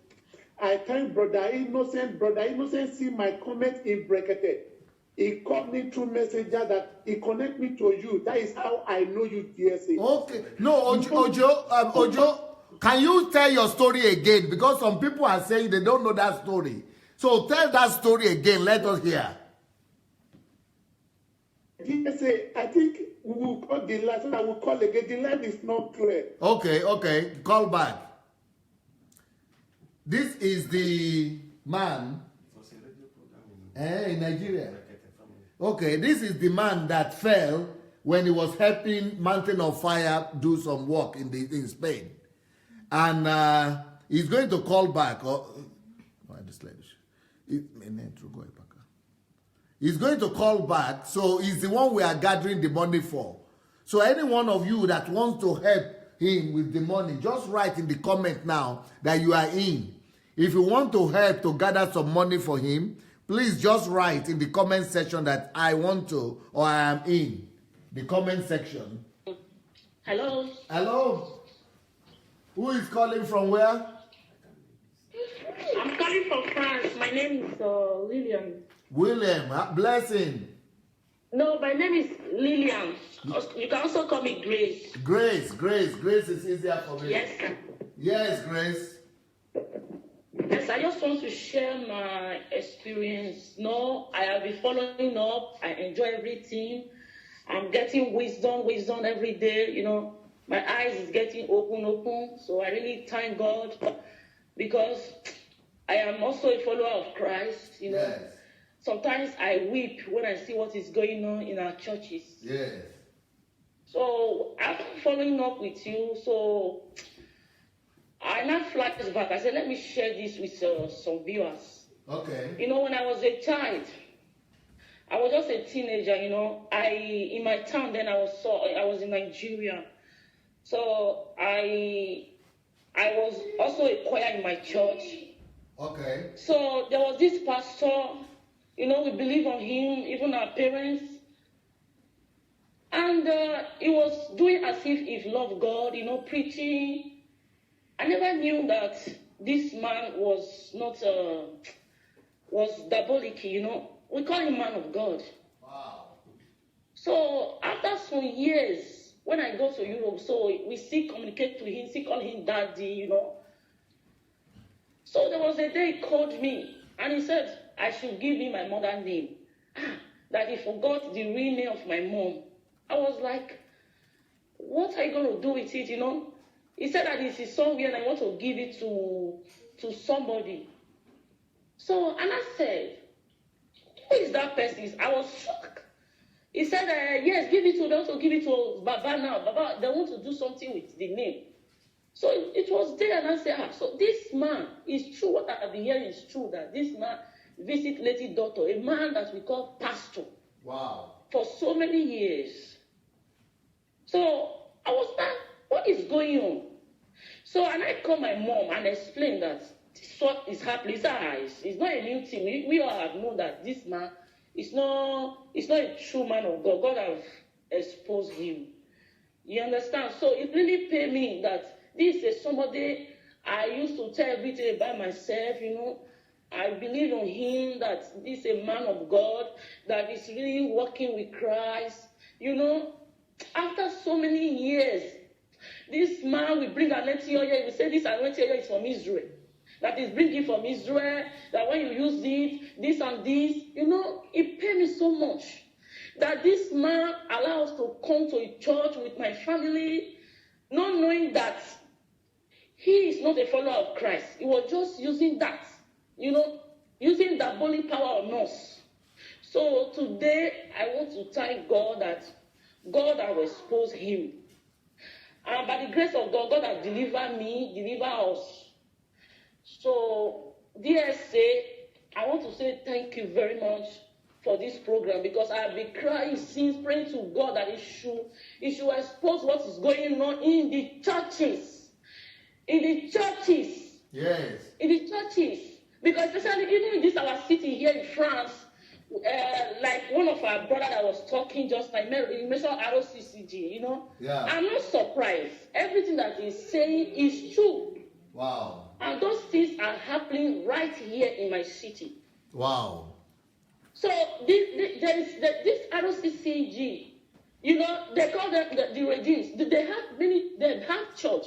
Do you imagine? I go to ROCCG, you know. Okay. This thing that this man, the first caller that just called, what he said, I confirmed it 100%. Wow. Because this church, there is no love.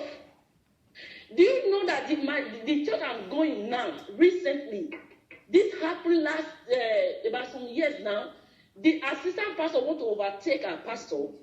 Then he now want to go and open his branch. And he said ROCCG. And the two pastors are not communicating with themselves. You know?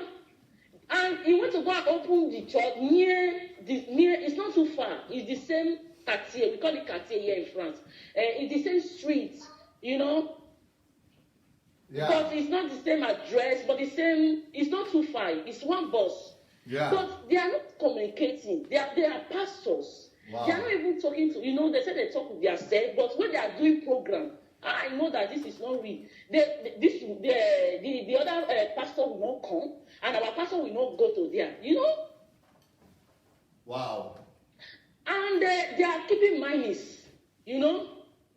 And what I found out in ROCCG again, another problem is that Bible study. So there was a day when we were doing something, I our pastor, why is it that in this our church there is no Bible study? You know, he was saying like this. So when I see go to the other one to go, one day they invite me for a program. And I saw that there is no Bible study. You know, a lot of things that is going on in ROCCG is a thing to talk about. You know, after listening to you know, read some kind of book, I never find out that I'm just wasting my time, because what we hear every day is blessing, prosperity preaching. You know, I can't remember the day our pastor teach me revelation, you know, about the kingdom. I can't remember. You understand me? All the time is what we bring is the article from Nigeria. The same thing they are doing in Nigeria is the same thing they are doing here. Nothing is going, nothing is moving. Wow. There is no love. Recently, it's not too long I gave birth. You know, I can't remember how many of them came to visit me. You understand? Are you a member of that church? Just like this, they can call you, but to visit, but people that don't even know the white people that we are not in the same church, they are even caring more Wow. than the people, our brethren in the church. Wow. So that is why I am not surprised about what I just said when he mentioned ROCCG. It's what is going on. There is no love in ROCCG. Wow. There is no love. There is nothing like love there, you know. They are just opening the church. The church is so many in the city, but there is no love. All the old pastor, if you prove me, if I'm an assistant pastor, you do me wrong, I will go and open my own branch. If you like, you don't come. If you like, this one they are just dragging with themselves. And the one that paid me most is that our pastor went to go and open another branch. And when I asked him, why did you open it? He said they are quarreling with him. They said that it's old, that he have to. He didn't tell you, the people that he tell. You understand that he had to go and open, they said that he's old. He had to go and open another branch. Wow. I said, how can somebody go and open another branch? It's not following, it's not the will of God. So the man that wanted to put there, the man has said that he can't go and do pastor. God has not ordained him. He does not have the vision to become a man of God. So he's not going to pastor the place. It is a business project. Yes, that God did not anoint it. That can't just say, I want to be a pastor, just like that. So I said, I'm the one that I want to ordain. He said, no, ma, I'm sorry, I can't do that. I can't do that. You want me to be a pastor just like that? I don't have God did not call me, and I don't even have the dream. I don't even know how to pastor. You know, and then I want to open the branch. Branch ROCCG everywhere in our city. And there is this ROCCG will not visit this one. The same ROCCG, they will not visit themselves. Wow. Lack of love, hatred, backbiting, gossiping. It's right inside the church. Wow. You know? This is what we are going through. That's why I'm crying every day here. This time I'm praying. I said, God, we need another Apostle Paul. We need somebody that will prepare for the kingdom. Look at me, I've not baptized. The other time I went to baptism school. I went there for many weeks. I went for the class. Just for the time for us to baptize, they bring one story. Wow. You know? A lot of things that is happening. You understand me? Sometimes I was tired. I said, what is this? And you will go to church, it's the same message. For 1 month, it's the same message. Wow. There is no message that will improve somebody. We are still there in the same place. We are not moving forward. There is nothing I say. There is nothing like new thing, new message, nothing. Wow. I was not thinking, is it how we are going to make it? Thank God that this platform now came. You know, this is what's not helping me. How long have you been here? It has been up to 2 months now. Okay, good. But I'm following up. Good. Wow. So this is how this platform will be helping me. Because I don't know what to do anymore. I love God, but I need somebody to tell me the more. You know, our pastor that we have in our church is working, but it's not really. It's just like member. You understand? There's no improve. There's no improve. We still die every hour. No message for the kingdom of God. All we hear is that your God will raise you. Your battle, more blessing, more favor. Even when we want to do crusade, revival, not crusade, I mean revival or a program. Yeah. They will bring the same pastor, their pastor. They are not going out to bring another pastor that will help. But the same pastor they will bring is the same message. Wow. And all they will do is to collect our money. If you don't want to make a seed, they will force you. They will tell you that, are you that stingy? Okay, let's put it down. They will bring the money down. If you don't want to give, you will give by force. They will force us to give. They will bring a matto. Come and buy a matto. You know? And this kind of stuff. So this is what is happening. I was trying to go this night. I said, God, this time we are going to make it. We need to remember Apostle Paul that will help us. That will tell us your kingdom. I'll be weeping and crying. Yeah. Ever since God touched me, God arrested me last year, I now saw that what our pastor is preaching is nothing. You understand? Yeah. But when I went to go and comfort our pastor that this message that he's preaching is not there, I was trying to talk to her, but he pulled me down. He even wanted to change me that the way I'm taking it is not so. You understand? So I weep this night. I cry a lot because why I'm crying is that is it how we are going to make it? Because there is no message out there. I can't sit down in the house. No pastor to comfort you. Nothing. You know, I was really bitter. But thank God that this platform came. At least it's helping me. It's helping me a lot. Yeah, what you should do is that you should just make sure you go to YouTube and find the old messages and be listening to them. Yes, that's what I do. Yeah. That's what I do. Yeah. Thank you very much, sir. Thank you, Grace. Thank you so much. Thank you. God bless. Greetings to your child. Wow. People don't suffer for church in Nigeria. These churches have become oppressive centers. With a pity. We really need revolution in Nigeria. Real revolution. She's right. We need Apostle Paul. Hello? Yeah, hello. Yes, sir. Hello. Oh, is that Raphael?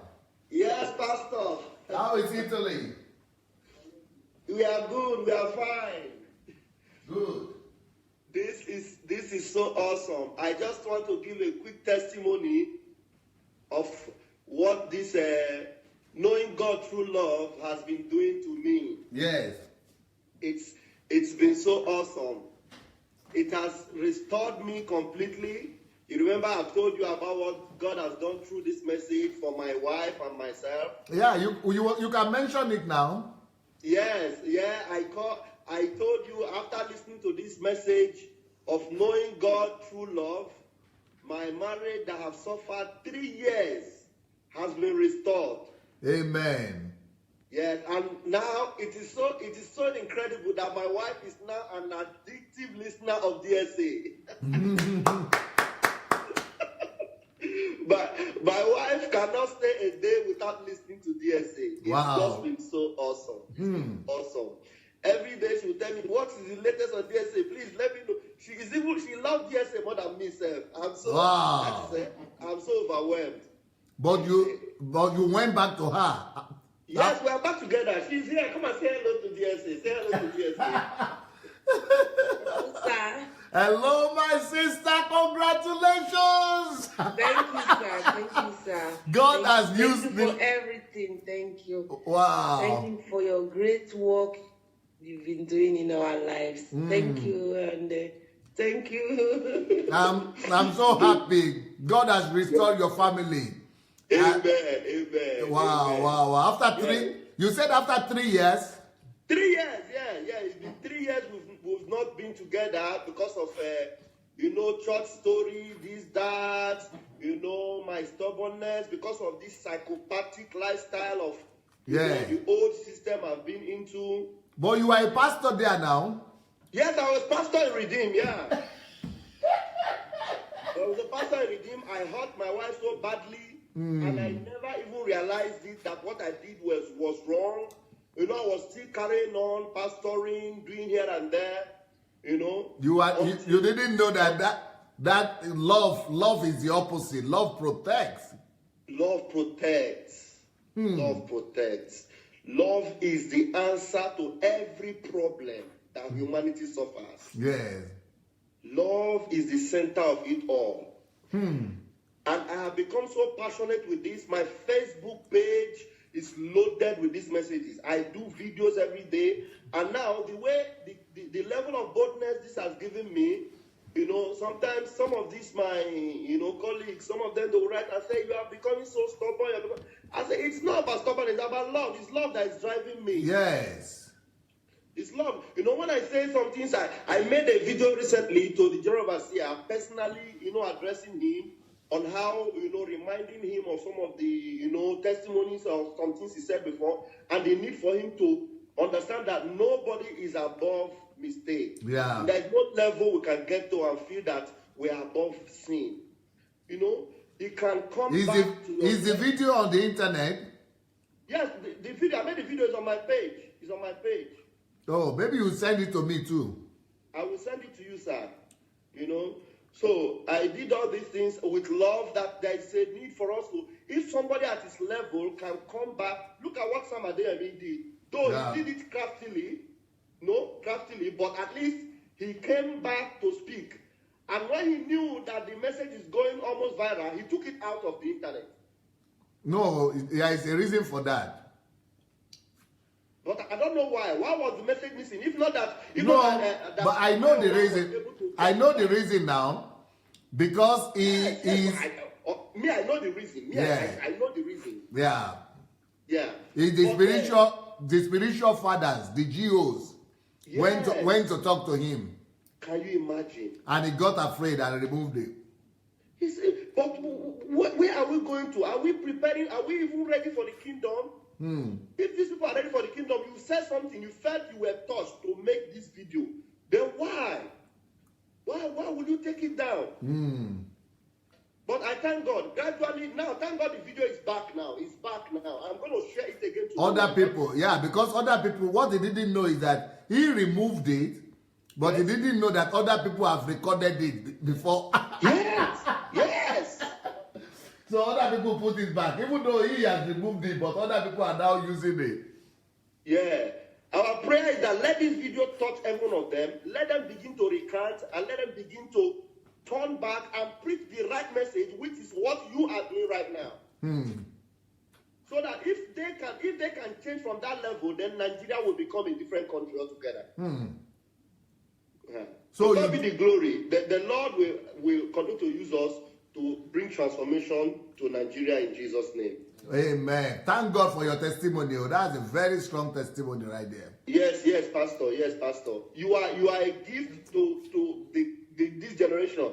God is using you mightily. God is using you, and you are raising people like us to fearlessly speak the truth. And we will not give up. Wow, please send me that something you did. I will send you the video, sir. Okay, thank you so much. Blessings, sir. Blessings. Greet your wife. Okay, say hello, say bye-bye. Bye. Bye, madam. Blessings. Bye, sir. Bye. Bye. Okay. Yeah. Yeah. Wow, what a testimony. What a testimony.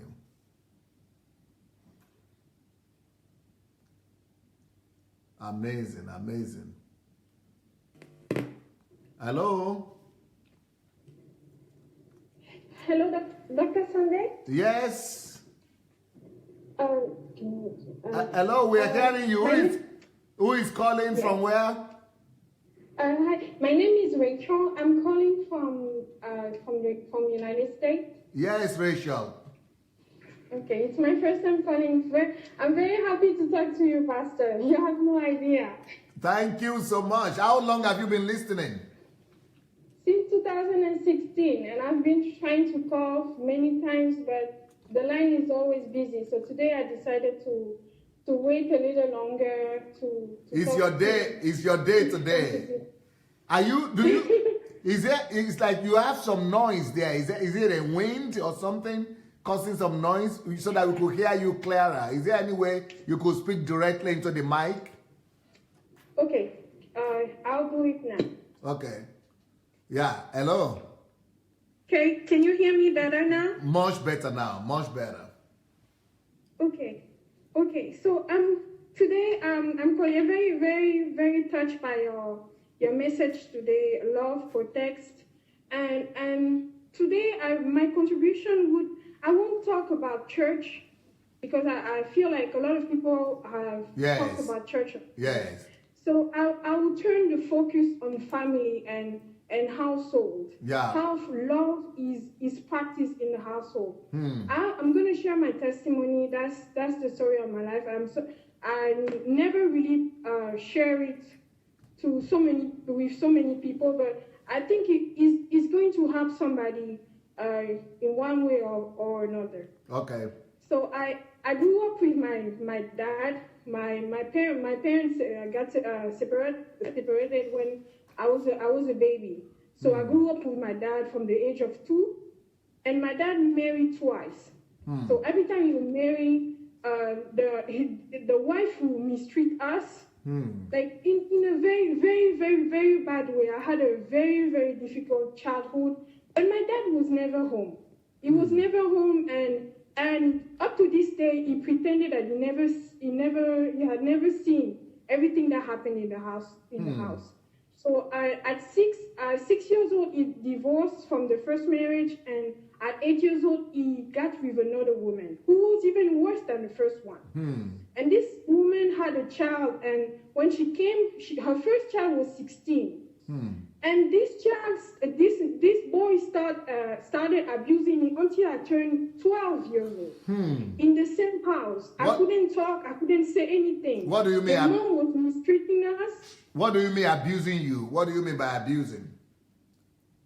Like every night he would come in my bed. I was sleeping with my sister. He would push my sister on the corner and just be on top of me. And how old were you? I was 8. He started when I was 8 until the age of 12. My God. And I think it was around the time when I started having my period. I think he was scared that I maybe get pregnant, so he stopped. Wow. So, but in Africa we grew up in a culture. We have a culture of silence. So I couldn't say anything. Everything that happened in the house, I couldn't really say anything. Ooh.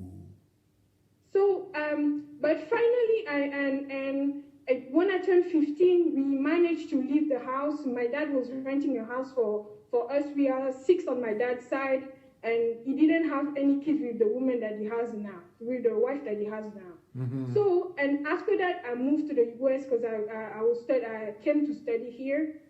And when I graduated in 2014, I finally opened up to my dad, and I talked to him, and I clearly said everything that I had in my heart, all the hurt and all these years of suffering, and I couldn't say anything.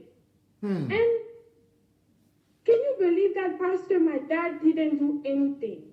Wow. He didn't do anything. He went back to Gabon and didn't do anything. Didn't even mention anything.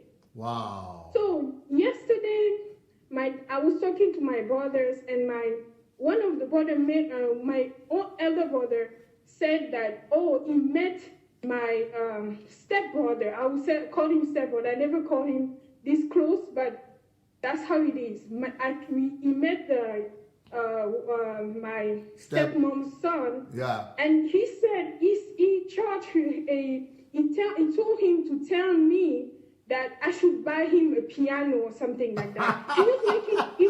he was making it fun, but right away I contacted my dad. I never felt this way. My heart was so filled, and I needed to talk to my dad, and I sent a message, like a very, very bitter message to my dad, and I told him that he's the reason why this guy is able to talk to me up to this day. Yes. He's able to kiss me and ask me anything he wants and tell me, and like we were friends. But when I was growing up, he was treating me like I was less than anything. Pastor, he would take me in our compound. He would drag me holding my hair, like. Oh my God. Wow. And Wow, my God. Oh, Jesus. Wow. This is so sad. This is so very, very sad, Rachel. Wow. Thank God you could talk about it today. Please go ahead and talk. Just go ahead and cry. Don't be afraid of crying. Don't be intimidated of crying. Just go ahead and cry out, and yes, go ahead and cry freely, and just speak your heart. Yes, just let God touch you, because when you are talking and crying like that, God is healing you. Let the healing process begin. Let God just come and keep on healing you. Yes. Don't be ashamed of your cry. Go ahead and cry and release it, and let the pain come out. Yes. It is horrible. And finally, so yesterday when I was talking to my dad, I was sending messages, and he was basically telling me that there are things that happen in our life, and we just have to forget and pretend that it never happened. Pastor, I couldn't even, before he didn't even say anything, but just hearing the person who's supposed to protect you, just telling you, you need to forget. He doesn't. I think the man is just ignorant. Even though it's your father, I'm sorry for the word, but I think he just doesn't know the nature of a woman, and he doesn't know how abuse and rape could be destructive, and how the psyche of a child, it could be destroyed, and the attitude and the treatment of that guy is hurting you up to now, and he doesn't know. He is just ignorant. That your father is just totally ignorant.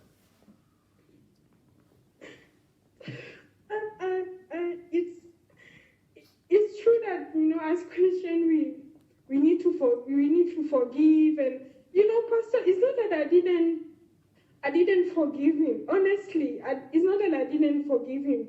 I just don't want him to have the courage to. I think even when you forgive somebody, you have to face the issue and don't just pretend that it never happened.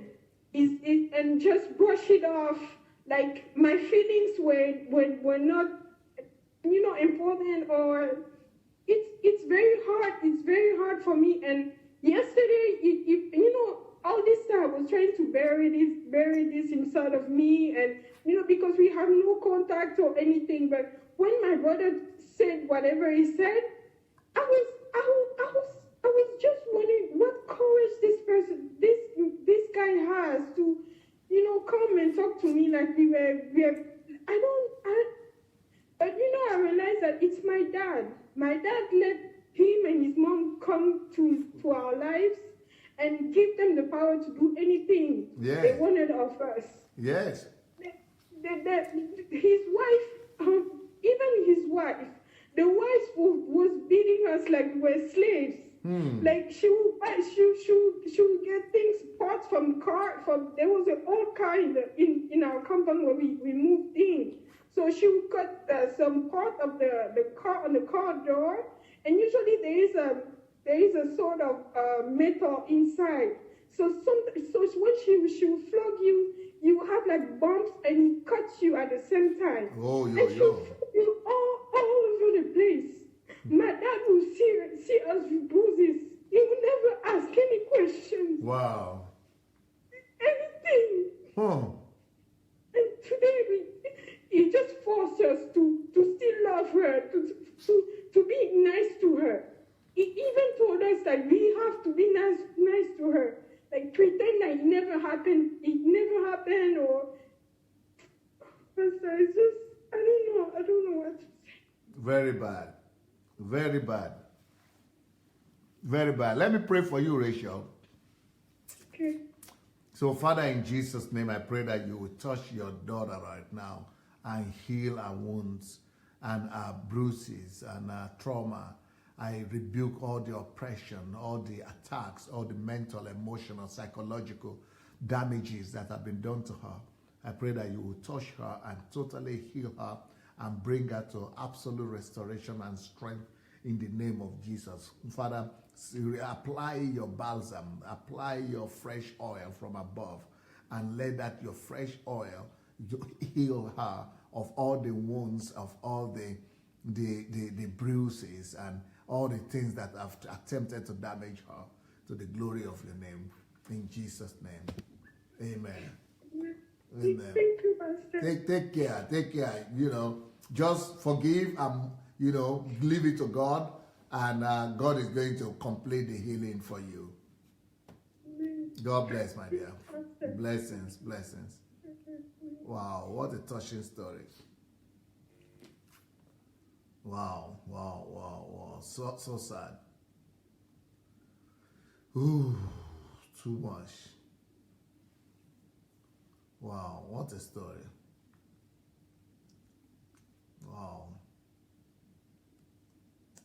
Wow, what a story. Sad story. Hello? Good evening, sir. It's no Joe there. Yes. Oh, Ojo? Yes, sir. Oh, good evening, sir. Can you hear me now? Yes, sir. Yes, it's clear now, sir. Okay, yes. I think some people might want to hear your story because yes, sir. Not all of them know it. Yes, sir. But right now, with all the call today, right now with the sister that just speaking up, my heart is heavy, sir. Yeah. My heart is heavy. Because pain, when people are not step into the issue of injustice, people will not be pain. Injustice is a killer in life. Because I've experienced all this. When you get tickets, when my daughter called the other day, I could not speak because I was in tears.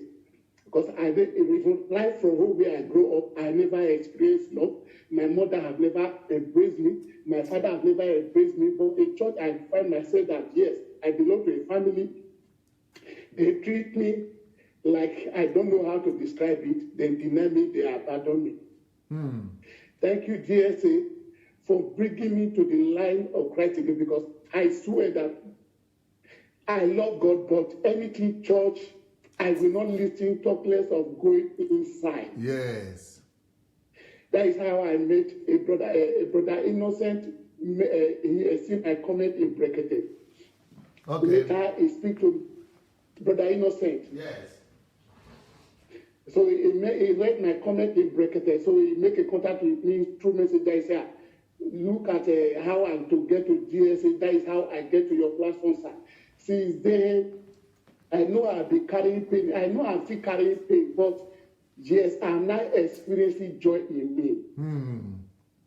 I'm coming alive, DSA. I know I'm passing through pain. I know what I'm passing through is not heavy, but there is life in me gradually, DSA.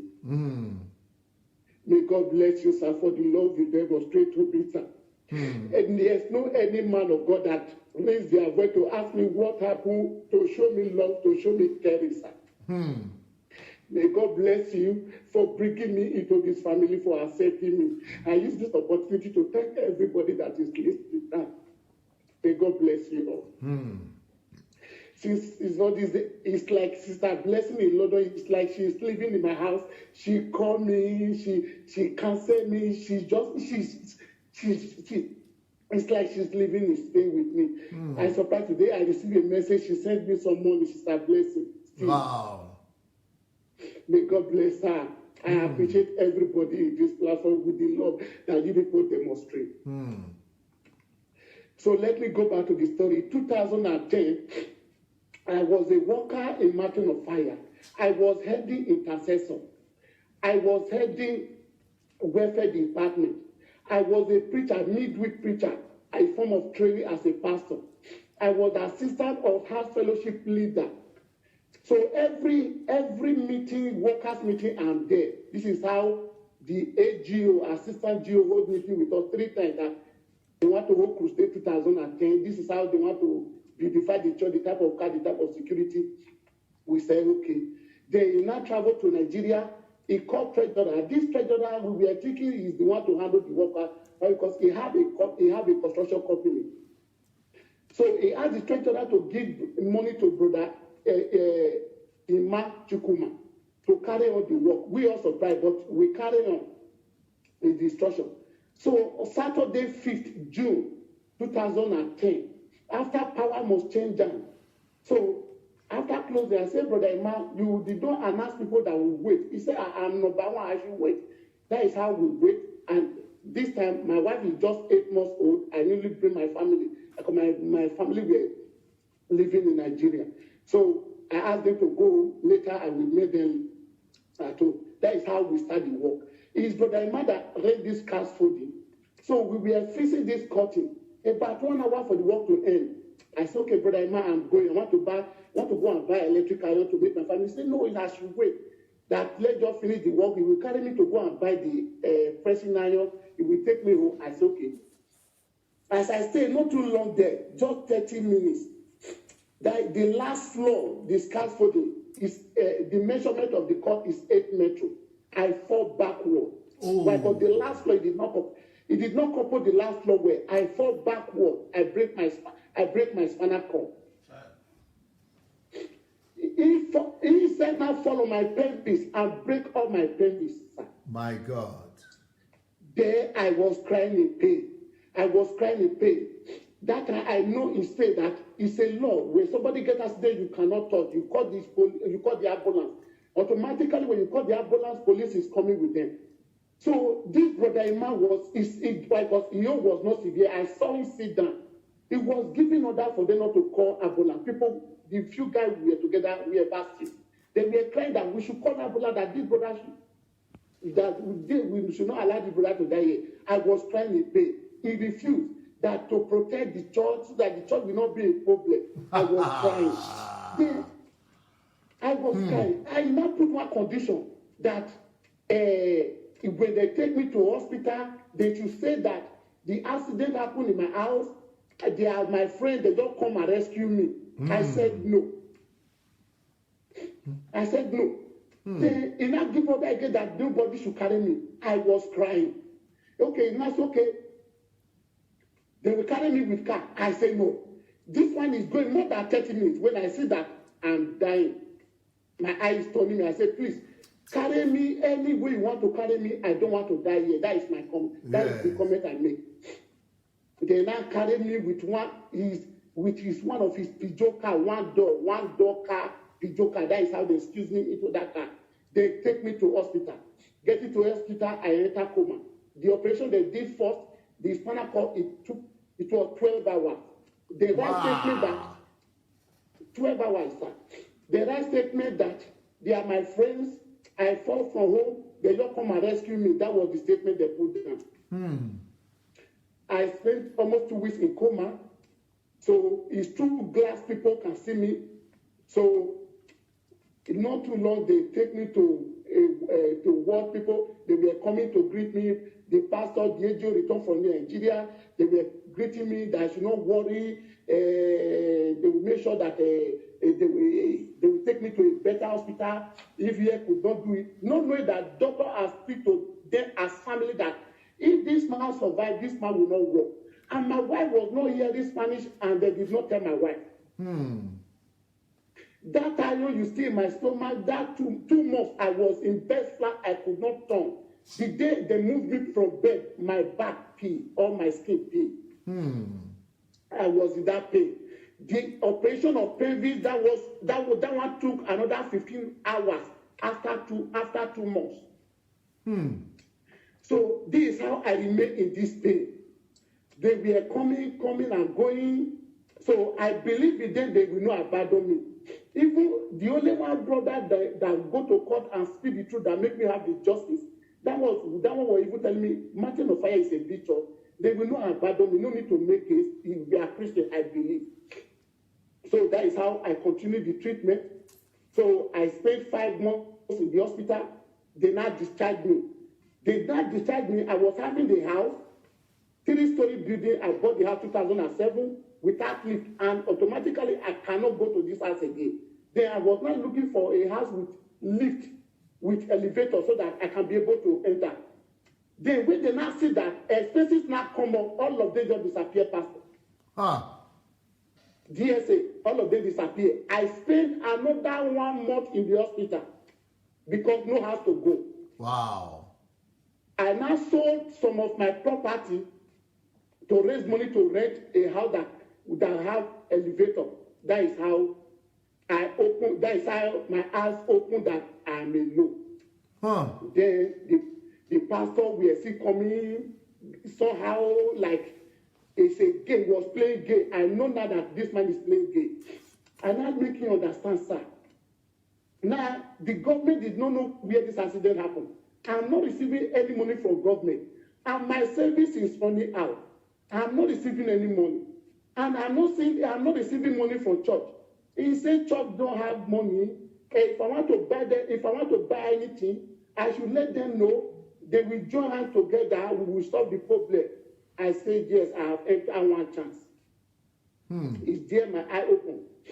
So when I'm also, sir, how am I going to take treatment? You people promised me treatment. He said I should look for a better hospital myself. When I get a better hospital, I should let them know. I say, I'm inside house here. In pay, how am I going to get a better hospital? Mountain of Fire is worldwide. This man left me. In his anger, he left me. I was in tears. I dragged him again. I called him. Sir, the treatment. He said, let me just tell you, we don't have money. Even headquarters, they are taking care of Boko Haram children, parents, children that Boko Haram kill their parents. Headquarters don't have money now. So if I can talk to government, if government will help me, we'll be very happy. I say, oh my God. I say, okay, that is how I call my lawyer. I call lawyer and say, look at what is happening. How am I going to fight it to be receiving money? That is how this lawyer fight it. And now, I thank God I worked 4 years because I did not get paper in time. That is how I was receiving pension according to year I have worked. Then the lawyer now take the case to court. Court now write them approachment letter to come and see, to say, how did they know? They ignore the approachment letter from court. They say they want the case. They say they want the case to continue. This is not the only case Mountain of Fire have in court. MFF is not afraid of any case. Any case. Let them see how the case will end. That is how the case continues in court. So a brother, they write a letter to everybody. Their names appear as a treasurer or playing part in the court. So a brother called Brother Leoland, the brother that went to go and speak truth in court, That brother go to him again, sir, a court write me a letter. Why can't we solve this case out of court? He said he should go to court and speak what he know that this is not the only case Mountain of Fire have in court. So all of them, even the brother that follow me, court invite them, all of them go to court and lie on oath that they don't, all of them forget how the accident happened. And that is what their lawyer asked them to say. And the lawyer invite the brother that went to court to speak the truth. That brother refused to go to the lawyer. That is how brother go to court with all evidence. They were all disappointed. The court now know that they were all lying. That is how court found them. Since then, because their property is in Nigeria, their university in Nigeria, they don't even care about the final judge of the court. That is how we have been living that. Since then, they abandoned me. It's only me and my wife passing through this pain. Your message have opened my. I'm not lying to you, Pastor, why? Because the anger, the pain was resting on my wife and my children. If they smile too much, they are a problem in my hand. Anything they do, why? Because the pain, I don't know where to hang it on. It's through your message that my family is not having peace. And as I'm not loving my wife, I'm not loving my children, DSA. May God bless you. Wow. May God bless you, DSA. I want to tell I'm living a 60 metro flat. To throw wheelchair in my bedroom is a problem. I don't have money to have a proper apartment. To even have to construct apartment for bedroom, no money. They don't even care. DSA, this is all I'll be passing through. It's going to 8 years now, DSA. The Lukoja is aware of it. He called me 2 times through the AGO when I want to travel to Nigeria. Hey, my son, you will well, nothing will happen to you. You will walk. He hear of it till now. He did not even call me. How are you doing? How are you living? I never seen love in them. That is why I write in that platform. I say, sir, if you are going to Nigeria, go with Nigeria. When you are going to Nigeria, go with love and you will go with church. Nigeria don't have church. Nigeria have no church. Nigeria have no pastor. Sir, prepare your pastor and prepare your church and prepare love that will rule Nigeria. God bless you, DSC. Thank you. I love this family. Thank you, for sir. bringing life back to me, sir. Thank you, sir. Thank you so much, Ojo. This is Ojo Idehen, and he's the one we are gathering the money for. So if you have not yet signed to participate and you want to help, please, let's help bring life to this brother. Let's help bring life to this brother. Please, I beg you now. Let's offer any amount we can pay. So please, just write that I'm in. I'm in for Ojo. I'm in for Ojo. I'm in. So please, everybody that wants to help us, just register on the comment. Hello? Hello, DSA. Yes, Osaro. Good evening, sir. Yes, sir. How are you today? I'm fine, thank you. Yes. Wow, a lot of information. A lot of healing taking place there to today. Yeah, just thank God for everything. Thank God. Yeah, just actually, I was even thinking I may not be able to call in so that other people can call and give their stories. Please share with us, please, your wisdom. Yeah, I just thank God for what God is doing and the way people are being touched. I'm just full of thanks that, something like this can be taking place. People are free to express themselves and to say things because they feel that they are in the midst of a family, which is really great. Yes. And because of the lack of love in the organized church today, people are not treated this way. People are beginning to see this platform as a platform where they can express themselves. So I'm so grateful for that. I'm really very thankful. I heard Brother Paul. Is it Apostle Paul? Is that what you call him? Yes, Apostle I heard Paul. Him spoke about his situation. Yes. Yeah, I heard the other brother too, his experience with Redeem. I just want to encourage every one of them because, the Word of God says that all things work together for good. Amen. To those that love God. What happened to that brother in Redeem, it is for his own good. And he shouldn't even think about the pain he went through, the humiliation and all those. All things work together for good to them that love the Lord. As long as he is in the love of God. And we know what it means to love God. The Bible says we cannot say we love God that we have not sinned if we don't love our fellow men that we are sinned. So you should just continue to walk in love, and everything will work out perfectly.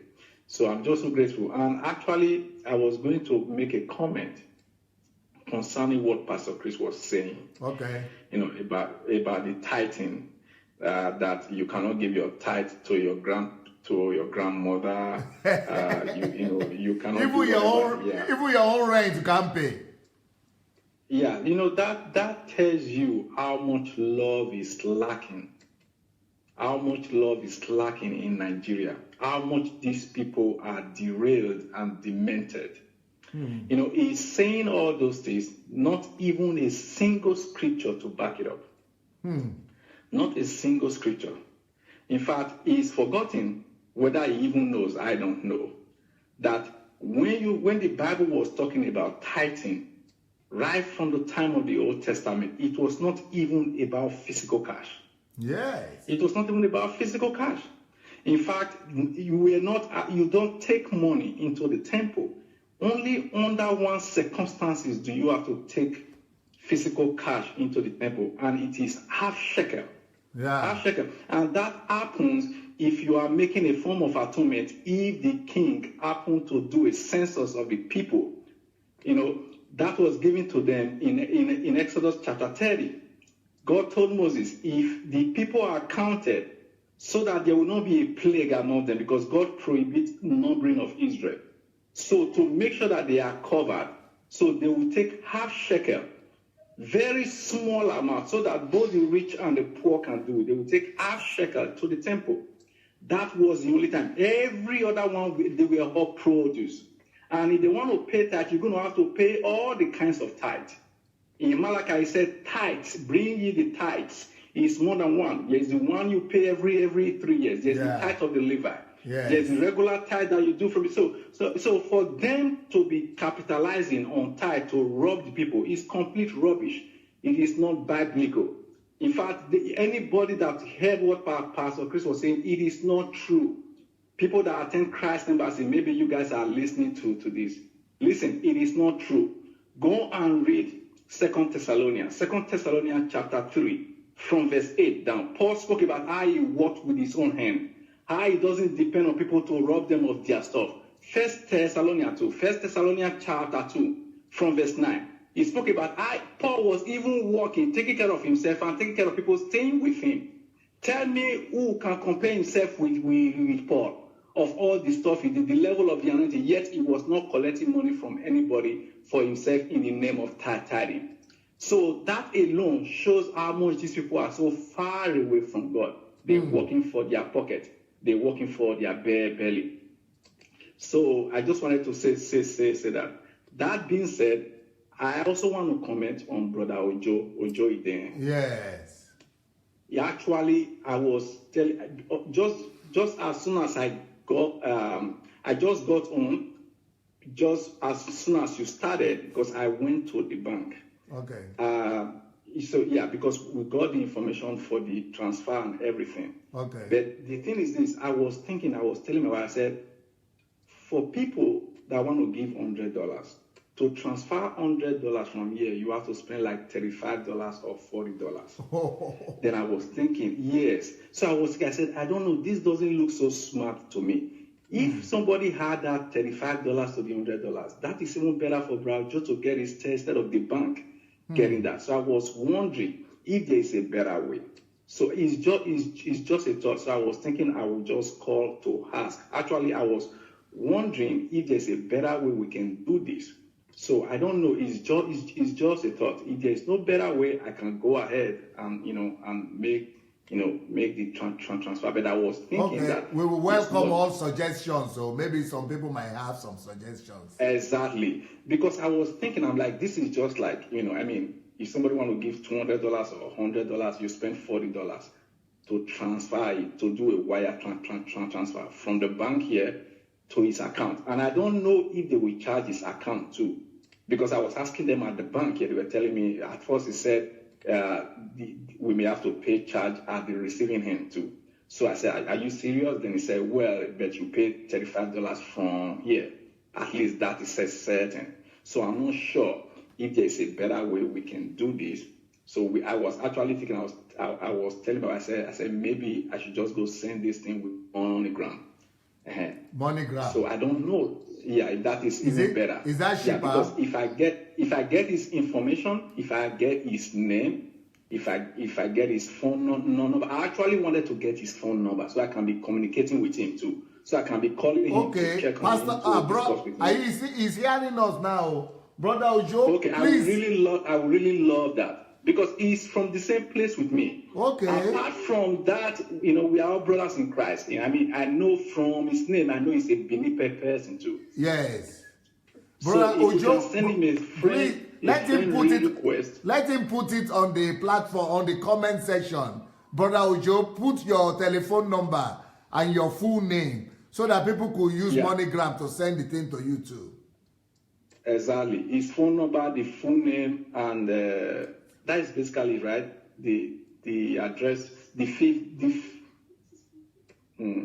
so the phone number and the full name is fine. Yeah. Okay. The phone number and the full name. Yeah, because the truth is there are other people that may not be in this platform that we hear from those of us in the platform that we want to give to. Exactly. Beautiful. I'm sure there are people that would love to be part of it too. So if we can get his phone number and his full name, that would be great.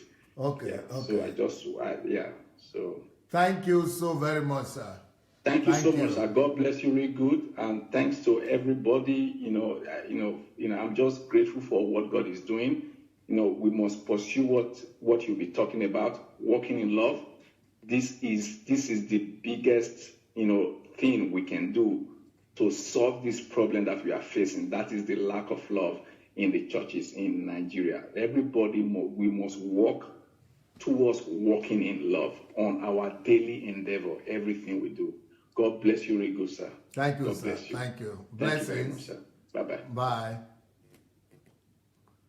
Wow. So, Mr. Ujo, please write your telephone number now. Write your telephone number down so that so that people could get in touch with you. Hello? Hello? Yes, sir. Who is calling Good from afternoon, where? yes. Yes? My name is CJ. I'm calling from Dallas. Yes, sir. How are you, CJ? Fine, sir. I'm really happy for what you're doing, DSA. Thank you. I just want to say thank you. I just want to give God the glory for, using you mightily to affect lives. Not just only in Nigeria, all over the world. I follow your program every day. And I see how much impact you have really, really impacted all of Europe. Not talk of Ukraine. It's beyond the borders of Ukraine. Wow. And right now, I just to let you know, just through this platform, internet platform, you have really affected millions of Nigerians and also Africa. But my thing is this: if a lot has been done just through the internet, how will it be when you step your foot in Nigeria? This is the question. DSA, this is the question, and I'm looking forward. I pray every day for this to happen. I don't know, because you are still impacting Nigeria right now, and there's a lot of shaking in the church, and of course there will be shaking in the church because God Himself said judgment must start from His house. Yes. Two things that I noticed that God is doing right now is right now, like you said in one of your teaching, that judges will spring out from Zion. Yes. Like you said right now, God is doing that. He's actually judging the church and instructing the church. But at the same time, while He's dealing with His people in the church, He's also preparing to bring judgment to the nations of the world. And I'm seeing these signs, and I'm seeing these signs every day. I never cease in praying, because I know that's what Jesus Christ said. We should watch and pray. While we see these things happening, we should know that, behold, the coming of the Son of Man is at hand. And this is the sign. And, dear sir, this is what I want to say. For you to have accomplished much just on this internet platform, I wonder what will happen if you step your foot in Nigeria. I just so you know, DSA, there are many of us outside that are following your program. There are many of us right now who are willing to do much, but it's just the avenue. And this is the avenue, the platform you're creating. See, look at the charitable act that is coming out from this platform. See the guy that is going to Nigeria, that the woman in Abuja is welcoming him. And I say this thing, I say, with this kind of mentality, why would Nigeria be great again? You said something, you said in 10 years, with with the program you have at hand, in 10 years, Nigeria will be greater than even USA. And Nigeria will be you say a lot, and I was like, I'm amazed. And I believe it because Nigerians has, see, with this kind of thing, I know that Nigerians has good heart. Yes. Nigerians has good heart. When they say Nigerians are bad, leaders are bad, no. These are just the minority among the many good people in Nigeria. And it's just the avenue, it's just the platform. And now the opportunity, God has really, really given you that opportunity. God has brought you up at this time like this. And many of us right now, we are catching up with the revelation. And many people outside Nigeria, all over the world, they are also catching up with the revelation. Wow. You see, like, I have a story. I'll tell you a very, very short story. I go to Christ Embassy. Okay. I go to Christ Embassy. One day, a lady, a church member, my fellow church member, called me to give her a ride. And I said, okay, yeah, of course, I was willing to do that. And I picked her up. I drove her to her destination. While we were going on the way, I said, come here, walking. Why can't you get a car for yourself? But I knew she already bought a car before. And I have a reason why I asked her the question. Because she bought a car that she did not use. And I said, you bought a car before. She said she bought a car. I said, what happened? Why didn't you drive the car that you bought? She managed to save $2,000 to get that car. But this is what she did. There's another brother in the church, a young pastor. The brother also does not have a car. She sold that car to the brother, hoping that in return, God will bless her to buy a bigger car. And I said, what do you call that? I said, is this not what you call Kalo Gambo? This is as good as Kalo. Because see, I don't know how, this is how people profane the name of God. Just making the name of God of no value. You know what I say? How do you take God? Now you pray to God for a car and God bless you. You bought it with your own sweat. You save money, you bought a car. Why can't you keep the car for yourself? Now you bought a car that you could not hold, and you gave the car to another brother that does not have. What kind of gospel is that? And this is how far the church, members of churches like this have been hypnotized. Their brain is, oh my God. DSA, I'm so glad you are doing mighty things. Jesus Christ said something. He said, he that follow me shall no longer walk in darkness, but shall have the light of life. We have seen the lights, and we are catching up with the vision, and we will not cease. From this platform, we are spreading the word. It's going far. I will tell you right now, there is a shaking in America right now. There is a shaking in the church in America. They are all afraid. But you see, we are not afraid because we know that, see, when we are doing this, we are also praying that they too will turn around. Yes. Change and become also and be part of this movement, because why? God loves all people. He loves them as well. Yes. Hello? Hello?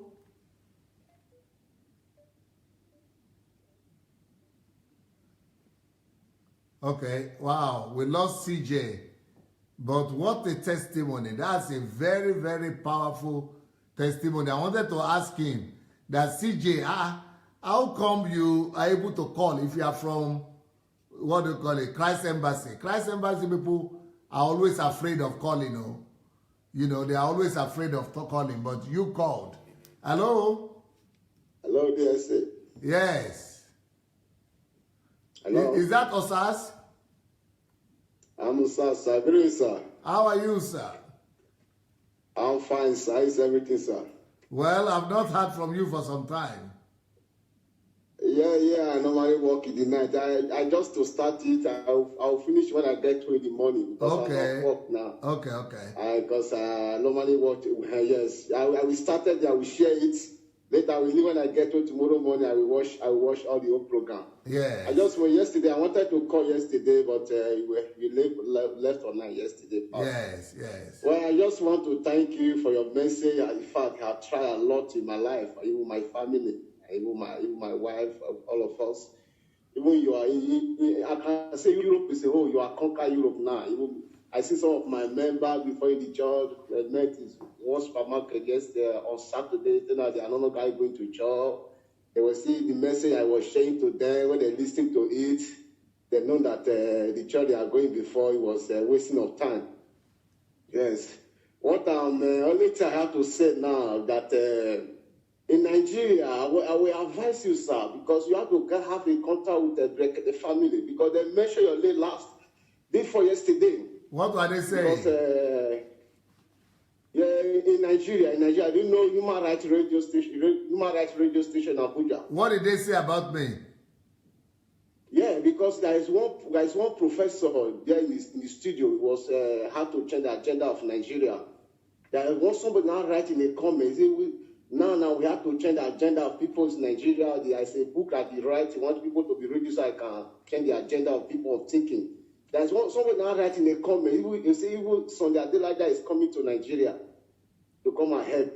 Which the ordinary president, ordinary president now said that, I'm hearing that name. You see, that man is very straightforward man.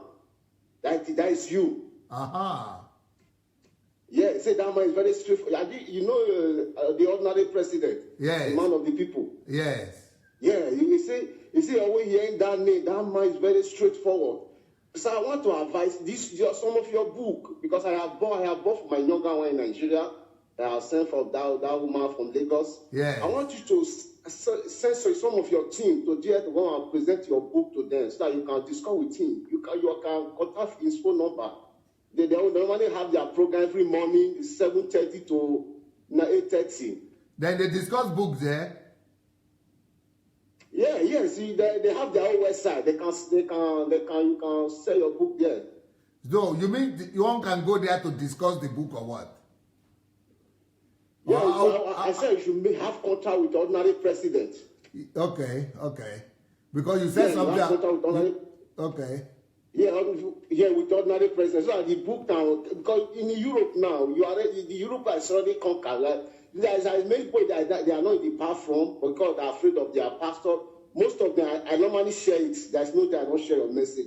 Most of them, they watch it later the day. But the Europe, with Nigeria, we need your message in Nigeria. And that's what I'm trying to clear everything up. If they about your book, I want some of Nigerians to have time to when they can acquire the book. That's why I'm starting to try have contact with the ordinary president. Okay. So that you can maybe some of your team in Abuja they can go and discuss with him how to advertise the book so that the people can have interest on it. Because your message is changing life a lot, sir. Wow. Just want to thank you as God will increase you, sir. Beautiful. Yeah, yes. Please, I try to do that, sir. Thank you very much, sir. Thank you, sir. Thank you, sir. Thank you very so much. much. Thank you. God bless. Blessings. Okay, all the people who are reading my books in Nigeria and listening to me, please, if you can get ordinary president, please go. You all could go and talk on any book, just like I do review. You can go and do review or whatever they are. Hi. Hello, is that Bridget? Hi, dear. Say, how are you doing today? How is Canada? We are doing great, sir. Nice photo. Are you getting me, sir? Nice to hear your call today. Yes, sir. I was thinking about the Brother Ojo. Yes. And I was thinking as we were planning how to send the money, is it possible that everybody in Canada should transfer money in one bank account, and from that one bank account we transfer it directly to him instead of everybody transferring a certain amount of money? Well, it's more complex like that. I want you people to arrange with him direct so that there will be no middleman. Okay. Yes, because when you begin to have middlemen, anything can happen.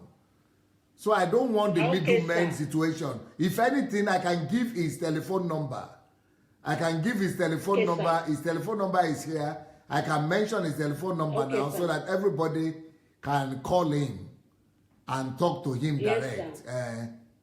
That's so that we will not have Okay, any sir. stories. Okay, sir. Hello, sir. Yes. I just want to thank you for the message of love. Really, oh my God, DSA, you really change our lives, the way we see things, the way we act.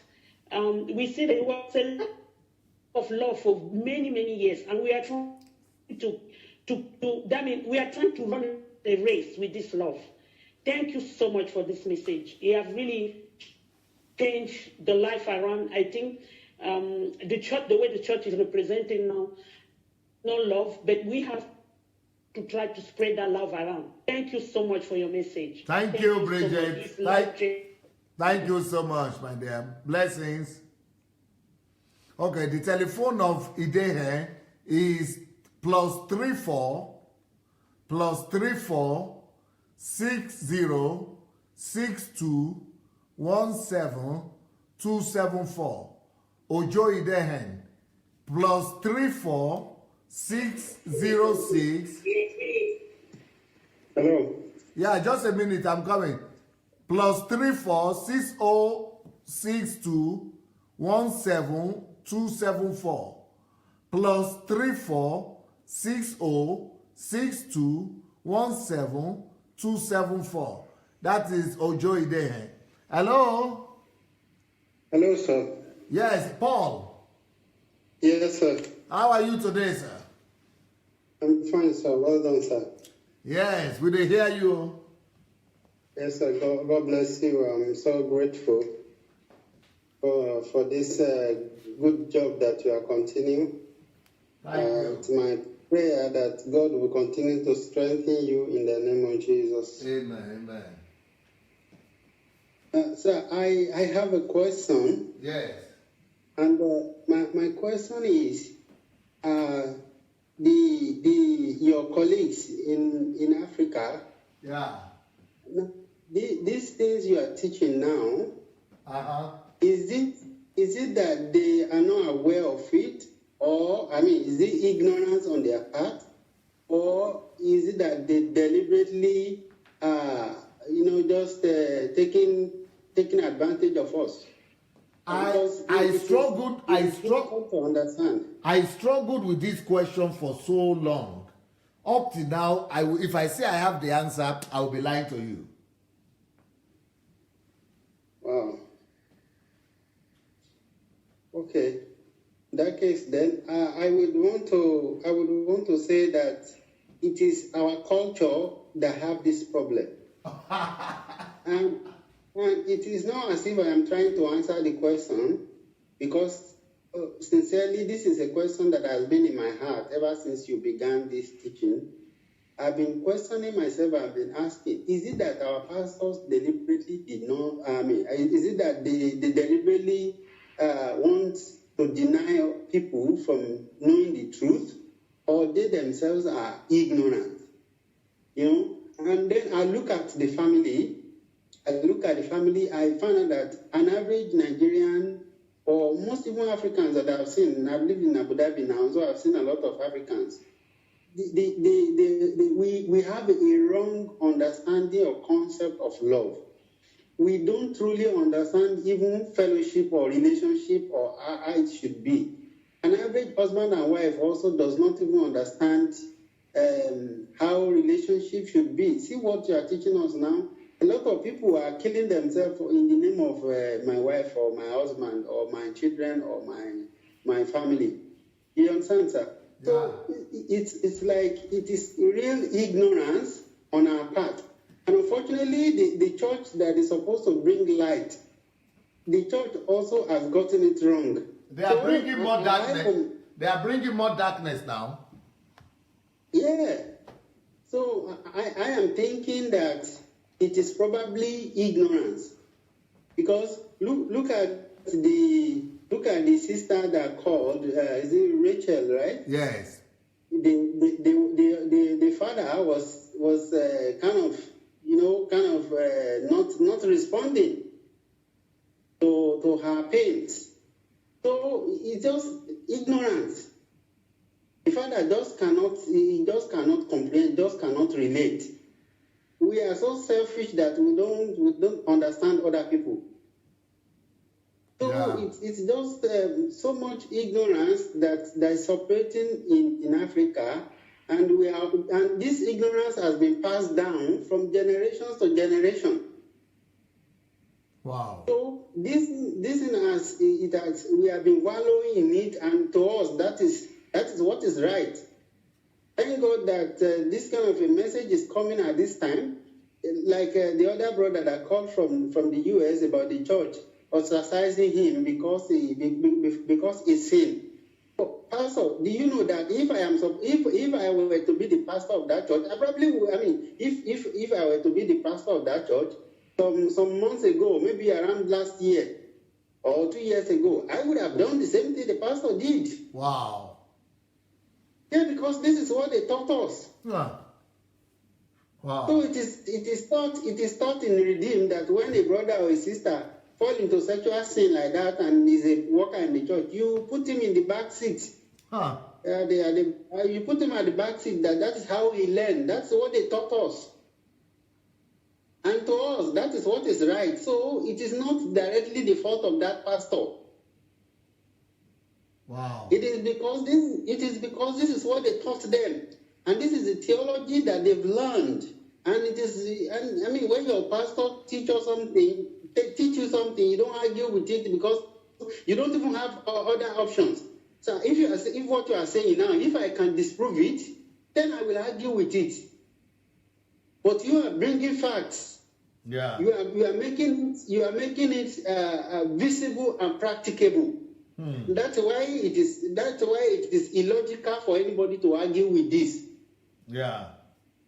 And since most Africans are not trained to use their brain, all right, so whatever it is the pastor says, even if he is quoting Bible and quoting it wrongly, or he decides not to even quote Bible at all, like what Pastor Chris was saying, that you don't give tithe to your parents, you have to pay your tithe. I mean, you must not pay your rent because of that. Suppose you have emergency, so he's saying you should not use it. And he's not quoting any Bible. But you see that everybody is believing him and just holding their cheeks and listening carefully. As if it is an angel that is saying, thus says the Lord. So this is how ignorant we are. It's just unfortunate, but that is the reality. Wow. So, I just have a pain in my heart for so many years now. And this is because the Lord has instructed me to be teaching the youth about sexual purity. And when that sister was sharing her testimony, it dropped in my heart that, a lot of parents, they allow their children to sleep on the same bed, boys and girls. Sleeping on the same bed is probably because the house is very small and there is seemingly no alternative. So these boys and girls can be doing all these things, especially boys at some age. When boys become sexually active, and they have not grown to the level of knowing whether it is right to not do that kind of a thing with a relative, they don't know. They just want to try the urge. And they are not talking to anybody, just like she did not tell anybody about it. That boy, I'm not defending the atrocity committed by that boy, but the truth is that it is the parents of that home that is responsible for that evil. Yeah. Unfortunately, the father is not even sensitive to it. So the boy himself at that time may not be conscious of the evil that he was committed at that time. Committing at that time. So, and probably because he's lost his mind now, he still may not be conscious of the evil even now. So, brothers and sisters, even from the same parents, can be doing the same thing at that age of 8, 9, 10, 11. But a lot of parents make their kids sleep on the same bed. Wow. Yes, sir.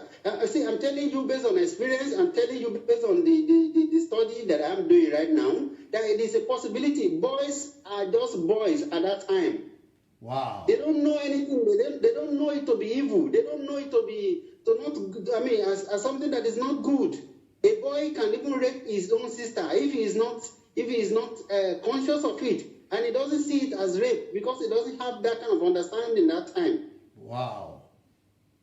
Yeah, you don't know. Even the girl, even a girl at that time might not even know until some age. When he becomes conscious of it. This is something that has happened in my own house. So I'm saying it because based on experience. My sister was living with me, and then my wife's cousin came to my house, and this kind of a thing was happening. Until I don't know how my wife got to find out, because we keep them in the same room, not in the same bed, but in the same room. So this kind of a thing, these things are happening. Unfortunately, even me, I would say I was a parent, but I wasn't conscious of it until it happened. Wow. So if the girl now grow and began to feel the pain, because, for a boy does not care. I mean, boys usually don't care, even if they feel guilty. All right? As an adult, they might be feeling guilty, but there's something they can do about it. They are easily able to overlook it, but it's not the same with a woman, with a girl. Yeah.